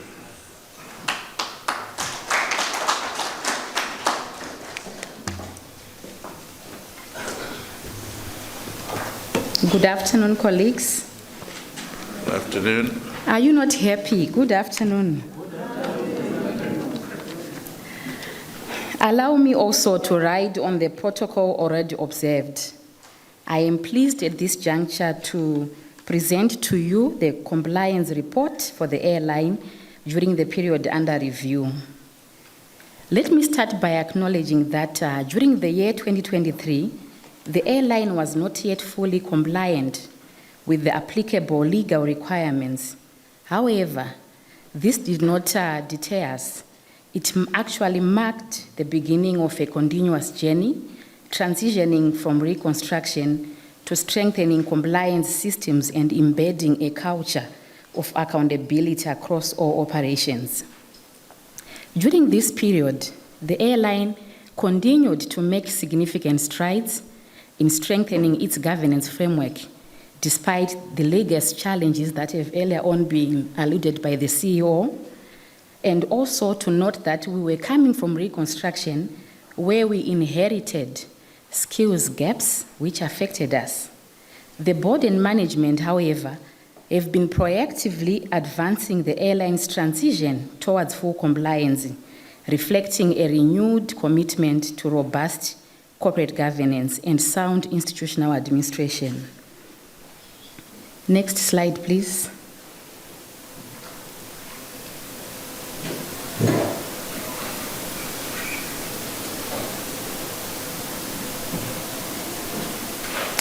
Key highlights and strategic governance changes that occurred in 2023. During this year, oversight of the airline was transferred from the Ministry of Transport and Infrastructural Development to the Mutapa Investment Fund through Statutory Instrument 156 of 2023. This instrument fundamentally restructured the governance landscape of state-owned enterprises, Zim included. This policy shift was intended at centralizing the management of state enterprises in hopes of turning around underperforming parastatals. And we are one such entity which is regarded as an underperforming parastatal. What then became of this statutory instrument and the impact on us as an airline? Through this instrument, the government transferred ownership of shares of Air Zimbabwe to Mutapa Investment Fund. This development then created a clear imperative to realign and regularize our corporate structures. Progress made so far in terms of aligning with this statutory development are that subsequent to this policy shift, 2 original shares which were incorporated in Air Zimbabwe Private Limited were transferred to Mutapa Investment Fund in September 2023. However, the remaining 499.998 shares, which had historically been allotted to Air Zimbabwe Holdings, which is no longer in existence, were never regularized, resulting in the airline's official shareholding position remaining inconsistent with this statutory development. However, I'm glad to advise members that there has been significant progress in as far as regularizing these issues. As will be evident in today's business, under matters called extraordinary business matters, you will notice that we are requesting for the passing of resolutions to give effect to the regularization of our corporate structure. These corrective steps demonstrate that compliance issues identified are not merely noted, but are actively being resolved. And the resolutions you will consider today are designed to restore full statutory alignment, regularize historical governance gaps, and position the airline for a compliant re-registration process. I would like to welcome Mr. Mushai, the Chief Registrar. He will attest to this. We've been engaging with him in on several issues to get these issues regularized. Welcome, sir. So the steps we have taken so far as board and management, number 1, like I said, several engagements were held with the Chief Registrar's Office to clarify the historical gaps relating to corporate filings regarding the alignment of the airline's share register. To address these matters comprehensively, the current board, at its meeting held on 24 November 2025, embarked on a formal statutory regularization process. And again, I'm pleased to inform you that this position was subsequently endorsed by our shareholder, Mutapa Investment Fund. And as a result of this series, corrective actions have been incorporated onto today's agenda for adoption. I will not preempt the issues. Next slide, please. Let me also highlight the post-reconstruction compliance context. Since the airline's reconstruction, the organization has also been facing structural and operational hurdles.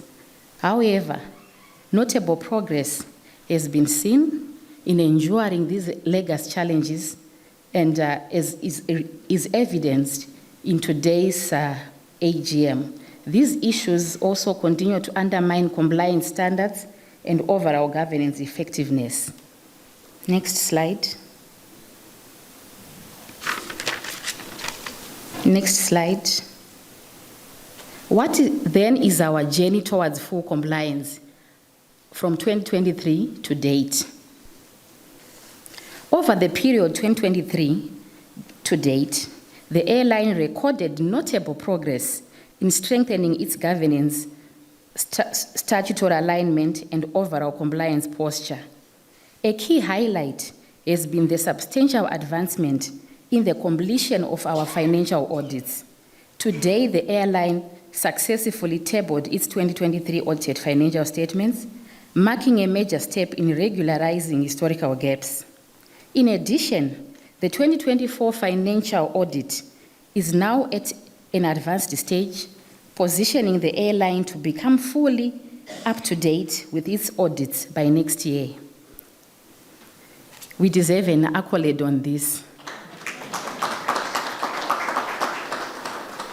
All these achievements reflect a renewed commitment to transparency, accountability, and the restoration of financial integrity within the airline. This will go without mentioning. Beyond the audit compliance, the airline has also witnessed an important governance milestone today. Again, we deserve another accolade. Your witnessing of the board's collective signing of integrity pledges during this AGM stands out as a powerful demonstration of commitment to good governance. Next slide.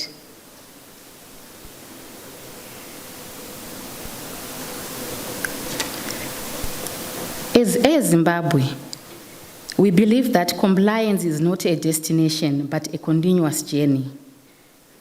It is the foundation of operational integrity, stakeholder trust, and long-term sustainability. Our progress in closing past gaps demonstrates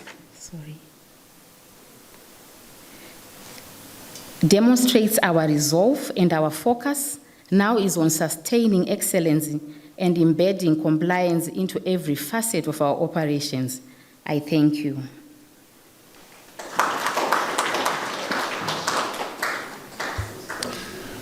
Thank you, Mr. Sungwe. We acknowledge your presence, sir, Mr. Mshai, the Chief Registrar. Thank you, sir. I now take or invite questions, comments from members on the compliance report.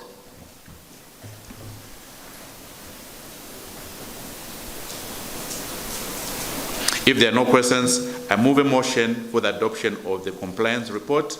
And can I have a proposer and a seconder, please? Thank you. Thank you. I declare the compliance report duly adopted.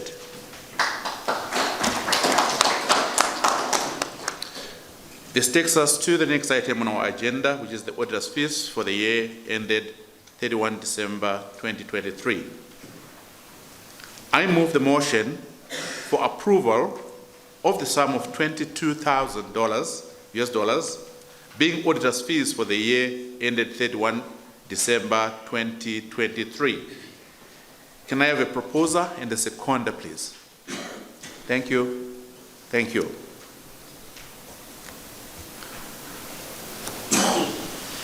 I declare the auditor's fees for the year ended 31 December 2023 duly approved at $22,000 US.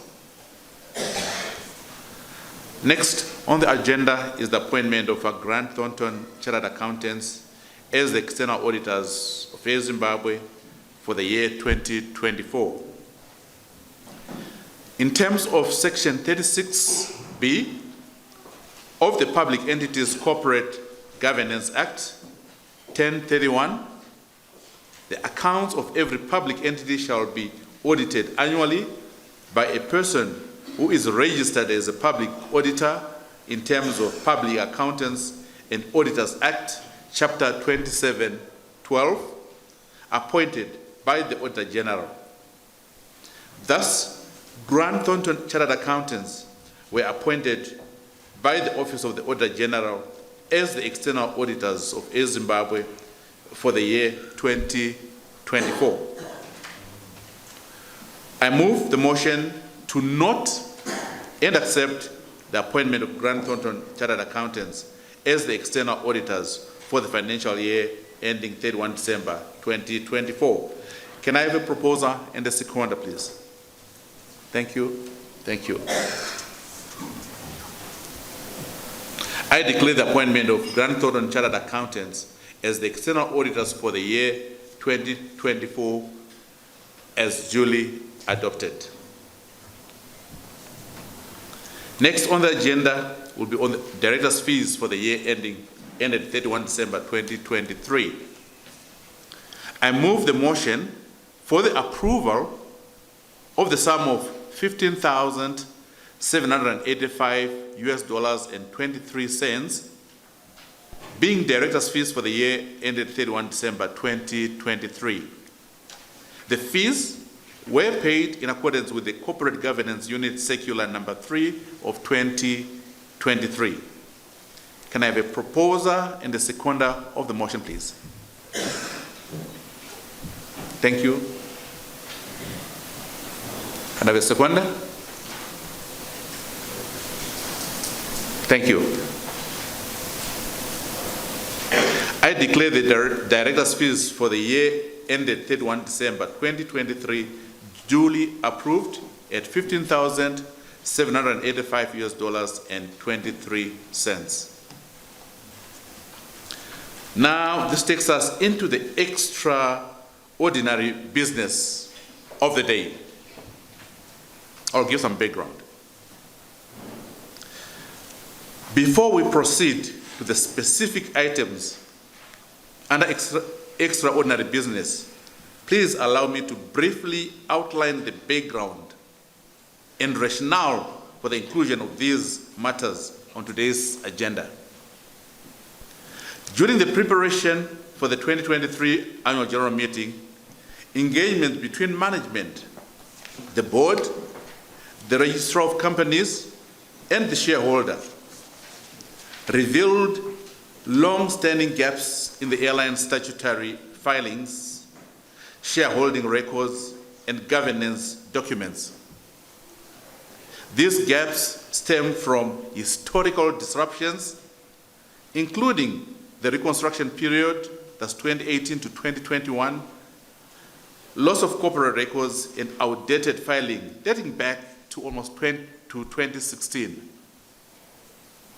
In addition, Statutory Instrument 156 of 2023, which vested government's shares in Air Zimbabwe in the Mutapa Investment Fund, was only partially implemented,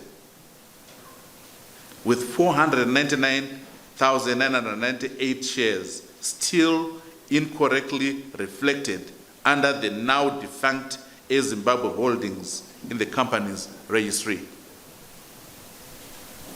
Furthermore, recent changes to legal framework, particularly Statutory Instrument 108 of 2025, which requires all pre-existing companies to re-register by 20 April 2026. This necessitates full alignment of the airline's corporate records, articles of association, and shareholding before the re-registration process can commence. To address these matters, the Air Zimbabwe board passed a resolution at its meeting of 24 November 2025 authorizing the regularization process. The shareholder, the Mutapa Investment Fund, subsequently endorsed the proposed regularization measures. Accordingly, these matters have been lawfully incorporated into the AGM agenda as extraordinary business in terms of Section 167(3) and 4 of the Companies and Other Business Entities Act. We shall now consider the extraordinary business for statutory alignment and regularization of the company's corporate records.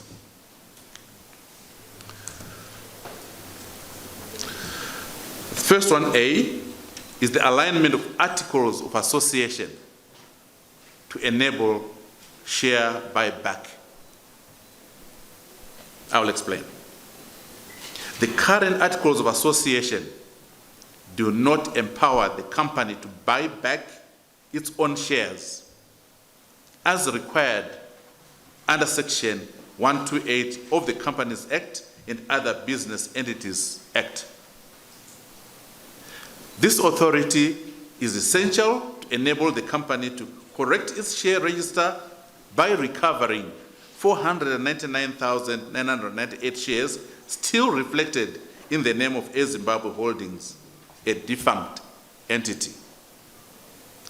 The proposed resolution seeks approval to amend the articles to permit share buyback strictly for purposes of statutory regularization and alignment with Statutory Instrument 156 of 2023. This is in accordance with Section 128 of the Companies and Other Business Entity Act. 2, the realignment of shareholding structure. I'll explain again. The company registry still records Air Zimbabwe Holdings as holding 499,998 shares, that is 99.996%. However, Statutory Instrument 156 of 2023 mandates that all government-held shares be vested in the Mutapa Investment Fund. Although 2 original incorporation shares were transferred to the fund in September 2023, the balance of 499,998 shares was never properly registered due to historical gaps and the absence of updated records at the registry. The proposed resolution authorizes the allotment and issuance of the remaining 499,998 shares to the Mutapa Investment Fund and the issuance of a new share certificate, thereby completing the vesting process and aligning the register with the statutory requirements. I therefore move the motion for the approval to authorize the allotment, issuance of the remaining 499,998 shares to the Mutapa Investment Fund and the issuance of new share certificate, thereby completing the vesting process and aligning the register with statutory requirement. Can I have a proposer and a seconder of the motion, please? Thank you. Thank you. I declare the resolution authorizing the allotment and issuance of the remaining 499,998 shares to the Mutapa Investment Fund and issuance of the new certificate duly adopted.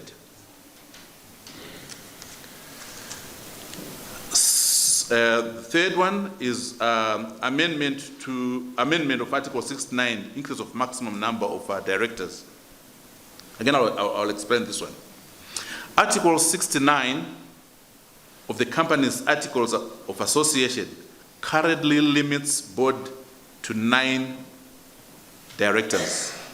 However, the shareholder has already appointed 10 directors in line with current governance requirements. To align the governance instruments with the existing board structure and ensure legal consistency, the proposed resolution seeks to amend Article 69 to increase the number of directors from 9 to 10 or such other number as may be permissible under the law from time to time. I therefore move the motion for the amendment of Article 69 to increase the maximum number of directors from 9 to 10 or such other number as may be permissible under the law from time to time.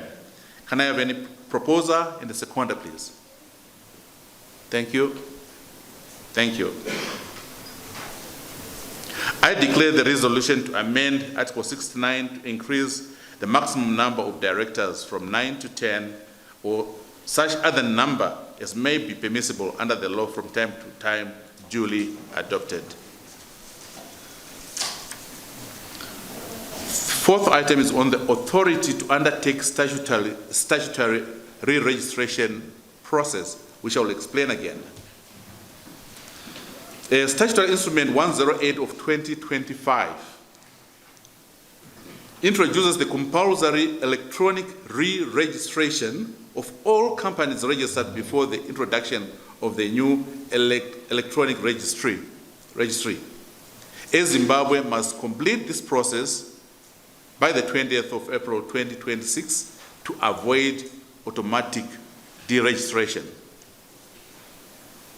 To begin the registration process, the company must first regularize all historical filings, correct its share register, and update the articles.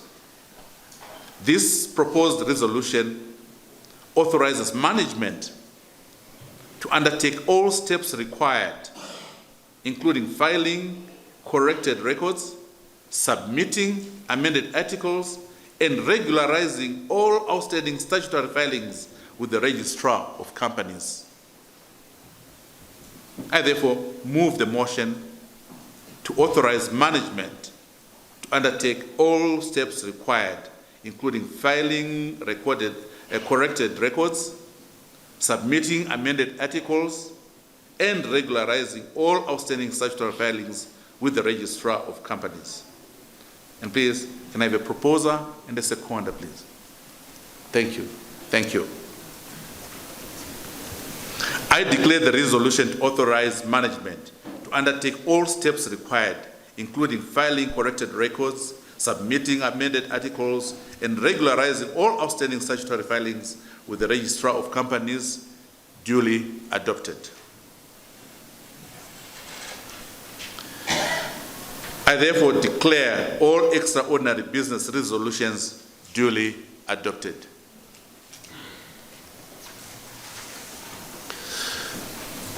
Next on the agenda will be the confirmation and reaffirmation of resolutions passed at this AGM. Basing on the motions which were successfully passed for adoption and approval of the agenda items discussed at this AGM, I declare that all resolutions which were presented to the meeting have passed as follows. A, notice and agenda. The notice and agenda of the meeting were declared properly and duly served. B, minutes of the second AGM held on 29 November 2024. The minutes were duly adopted. The chairperson's report was also duly adopted.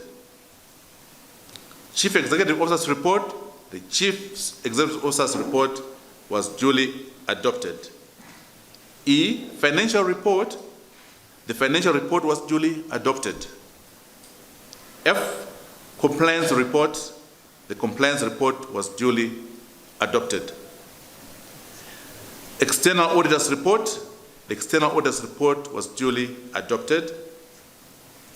Auditor's fees for the year ended 31 December 2023, the fees were duly approved at $22,000 US. Director's fees, the director's fees for the year ended 31 December 2023 were duly approved at $15,785.23. Approval to amend articles of association to empower the company to buy back its own shares in terms of Section 128 of Companies and Other Business Entity Act for purpose of correcting the share register and recovering the 499,998 shares still reflected under Zimbabwe Holdings was approved. Approval for the allotment and issuance of 499,998 shares to the Mutaba Investment Fund and the issuance of new share certificates to complete the share alignment required by Statutory Instrument 156 of 2023. There's also the approval to amend Article 69 of the Articles of Association to increase the maximum number of directors from 9 to 10 or such other number as may be permissible under the law. So it was also approved. Authority was granted to management to undertake all statutory re-registration processes required under the Statutory Instrument 108 of 2025, including filing corrected historical records, submitting amended articles, rectifying the share register, and completing all outstanding statutory filings with the Registrar of Companies. All done. At this juncture, please allow me to call Honorable Sako to give his remarks. Thank you.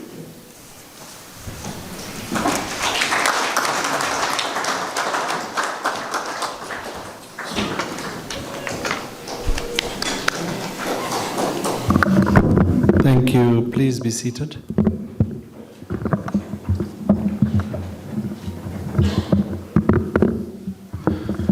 Good afternoon, ladies and gentlemen. Maswera say Magatsamwe.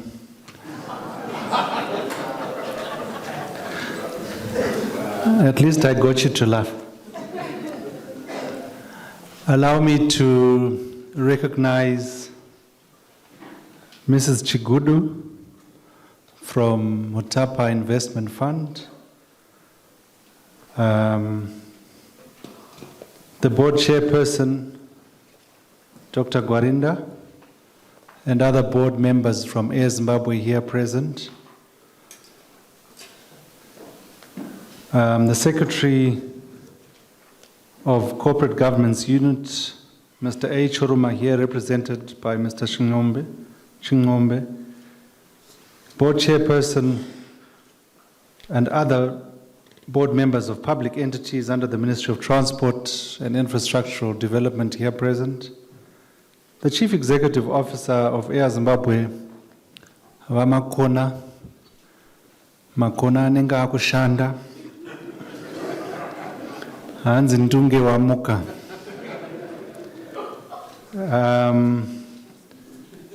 State Enterprises Restructuring Agency SERA, Auditor General officials here present, Ministry of Transport and Infrastructure Development officials here present, members of the Fourth Estate, ladies and gentlemen. Once again, a good afternoon to you all. It's my pleasure to attend the Air Zimbabwe AGM on the fiscal year that ended December 31, 2023. Allow me to express the Ministry's appreciation to the board, management and staff of Air Zimbabwe for the extensive engagements that we have seen that culminated in today's AGM. These discussions reflect a national carrier that is gradually restoring governance discipline, operational stability, and strategic focus. I would like to applaud you for the efforts that you are making to become compliant as you move in conducting AGMs, and we hope you'll become up to date as you deal with 2024 and 2025. I think they deserve a round of applause for that. The aviation sector has operated under sustained global pressure with high fuel costs, supply chain disruptions, and geopolitical instability. Domestically, moderate economic recovery supported increased passenger movements through the industry, though the industry continued to face inflationary and currency-related constraints. This is within the period under review. Despite this environment, Air Zimbabwe demonstrated resilience. The airline maintained essential domestic and regional connectivity, safeguarded engineering capacities, and strengthened key governance systems. This aligns with government's broader commitment under NDS 1 to preserve critical transport services while preparing for accelerated growth under NDS 2.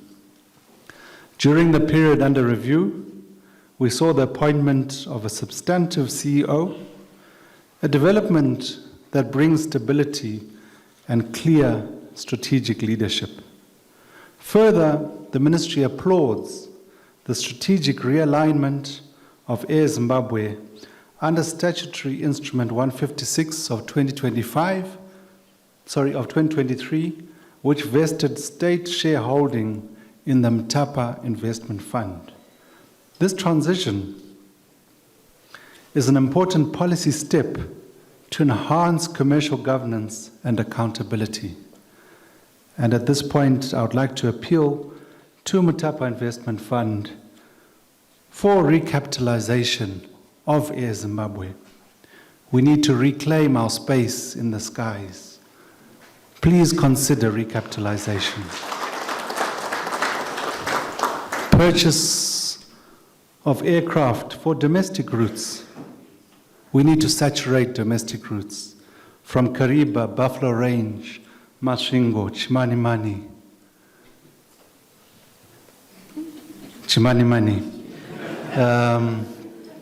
but also Johannesburg, Dar es Salaam, and ultimately the London route.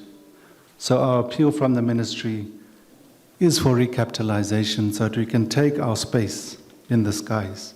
Ladies and gentlemen, going forward, the ministry expects strengthened adherence to public corporate governance standards, transparent reporting, effective internal controls, and timely implementation of board decisions.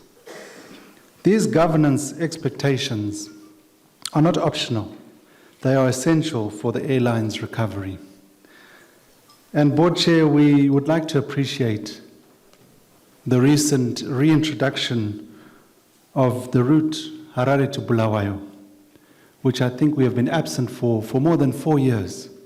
That really is key for us as Air Zimbabwe. We need to rebuild our confidence, citizens' confidence in Air Zimbabwe. And that reintroduction, as well as the introduction of the Harare to Mutare route, is greatly appreciated. For tourism, I think we all know that Forbes magazine indicated that the place to visit in the world in 2025 is Zimbabwe.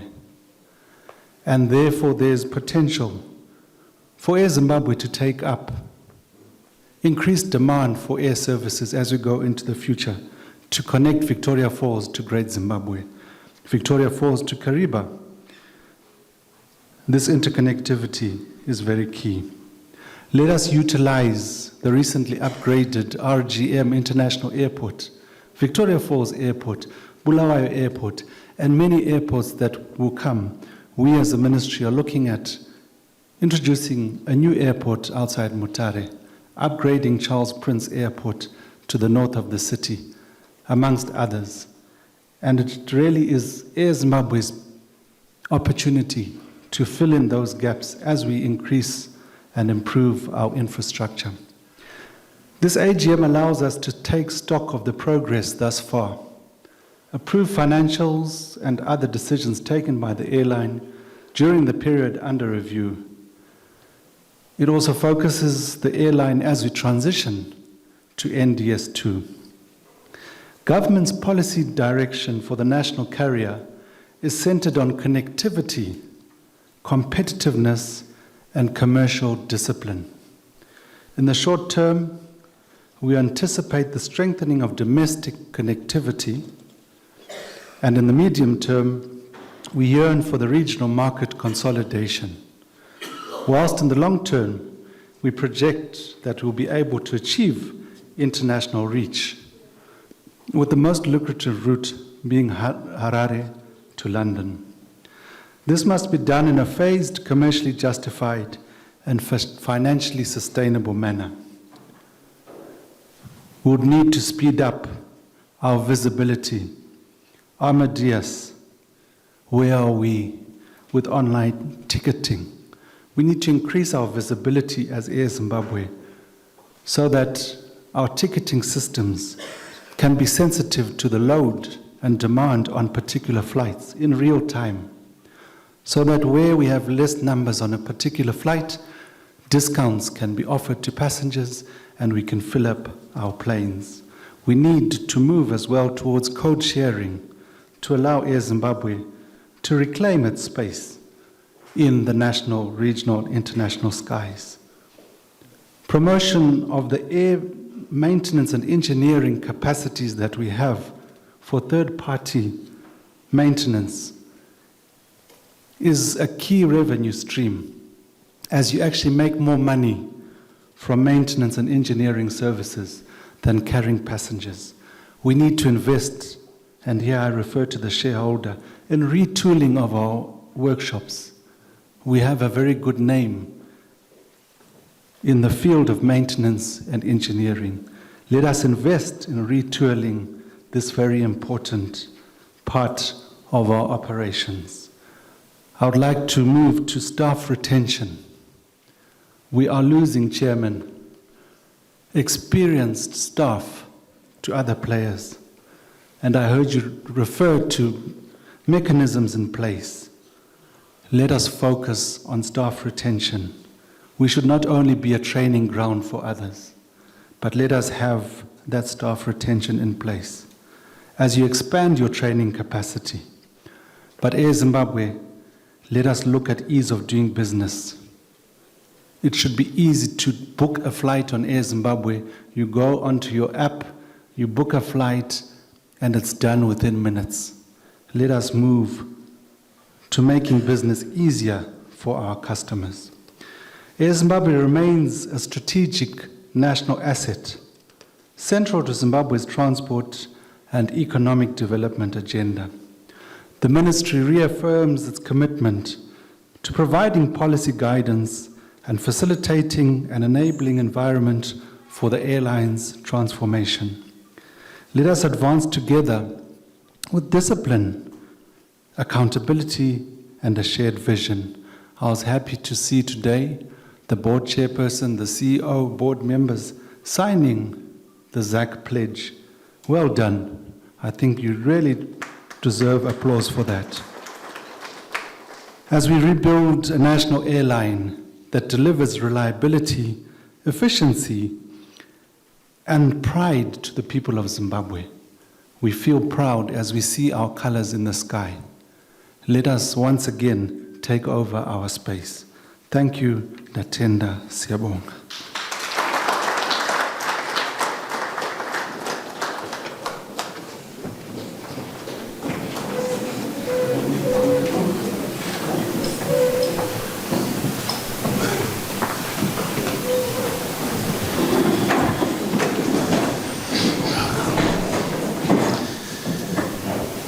Thank you, Honorable Sako, for the remarks and your guidance, which will duly be followed by your board and Air Zimbabwe management.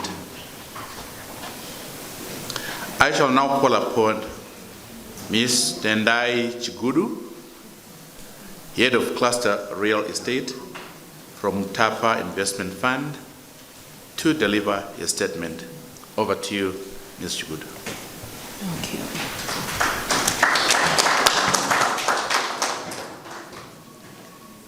Thank you, Board Chair.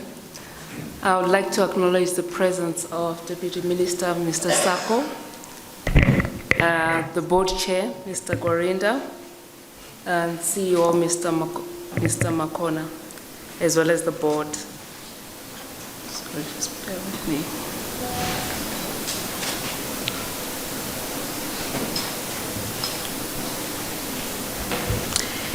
It is a privilege to address you today at Air Zimbabwe's 3rd annual general meeting. On behalf of Mtapa Investment Fund and our Chief Executive Officer, Dr. Mangunja, I convey our appreciation to the board, management, and staff for their continued dedication to this national airline. Air Zimbabwe remains a strategic institution in our economy and in our national identity. It carries the responsibility of connecting Zimbabwe to regional markets, supporting trade and tourism, and enabling mobility for citizens and businesses. The year under review reflects modest operational progress for Air Zimbabwe, supported by increased passenger movements and improved utilization of available aircraft. Revenue performance strengthened slightly as key domestic and regional routes were maintained. However, the airline remains loss-making, and the auditors issued a going concern warning, underscoring the severity of the financial pressures facing the business. These losses were driven largely by exchange rate movements, the high cost of maintaining an aging fleet, and rising operational costs. While improvements in governance, compliance, and internal controls are recognized, it is evident that Air Zimbabwe cannot achieve sustainability without a more fundamental shift in strategy and resourcing. As the shareholder, the Mtapa Investment Fund recognizes the complexity of the environment in which the airline operates. We also recognize that the airline cannot continue on its current trajectory. There is a need for a comprehensive turnaround plan, and this plan should clearly articulate how the airline intends to move from its present state towards operational stability, financial viability, strategic relevance in the aviation market. The plan should take a sober view of the challenges, including the condition of the fleet, the economics of current routes, the organizational structure, and the financial pressures facing the business. It should also identify opportunities where Air Zimbabwe can reposition itself to take advantage of emerging trends in regional travel, tourism recovery, cargo movement, and strategic partnerships. While the airline will lead this process, the Mtapa Investment Fund will support it in two critical areas. The first area is the review of legacy debts. These historical obligations continue to weigh heavily on the airline and limit its ability to secure funding or form partnerships. Working with the government, we will support a structured process to rationalize these debts so that the balance sheet is strengthened and the airline can rebuild on a firmer footing. The second area is fleet renewal. The current fleet is aging, costly to operate, and limits route competitiveness. Mutapa will support the development of a viable fleet modernization strategy that uses flexible leasing and targeted acquisitions to reduce costs, improve reliability, and enhance passenger confidence. Beyond legacy debt review and fleet renewal, there are several areas where Air Zimbabwe must focus its effort as it develops its turnaround strategy. First, commercial discipline must improve. The airline needs stronger cost control mechanism, better revenue management, and clearer evaluation of route profitability. Second, there is an urgent need to strengthen its digital systems. Modern ticketing tools, operational tracking platforms, and customer service technologies are essential in today's aviation industry. These tools enhance efficiency, reduce manual processes, and improve the passenger experience. Third, the airline must prioritize building strategic partnerships. No airline thrives in isolation. Regional code-sharing agreements, maintenance partnerships, and tourism collaborations will expand reach and diversify revenue. Fourth, governance and performance accountability must remain at the center of the airline's recovery. Strong internal controls, transparent reporting, and a culture that rewards performance are essential. Management must demonstrate progress through clear metrics and timely execution. In conclusion, Air Air Zimbabwe is an institution that carries national significance. Its challenges are real and they require disciplined, sustained and coordinated effort. With a clear turnaround plan, a realistic fleet strategy and a strengthened financial position, the airline can reposition itself for long-term relevance and growth. Thank you.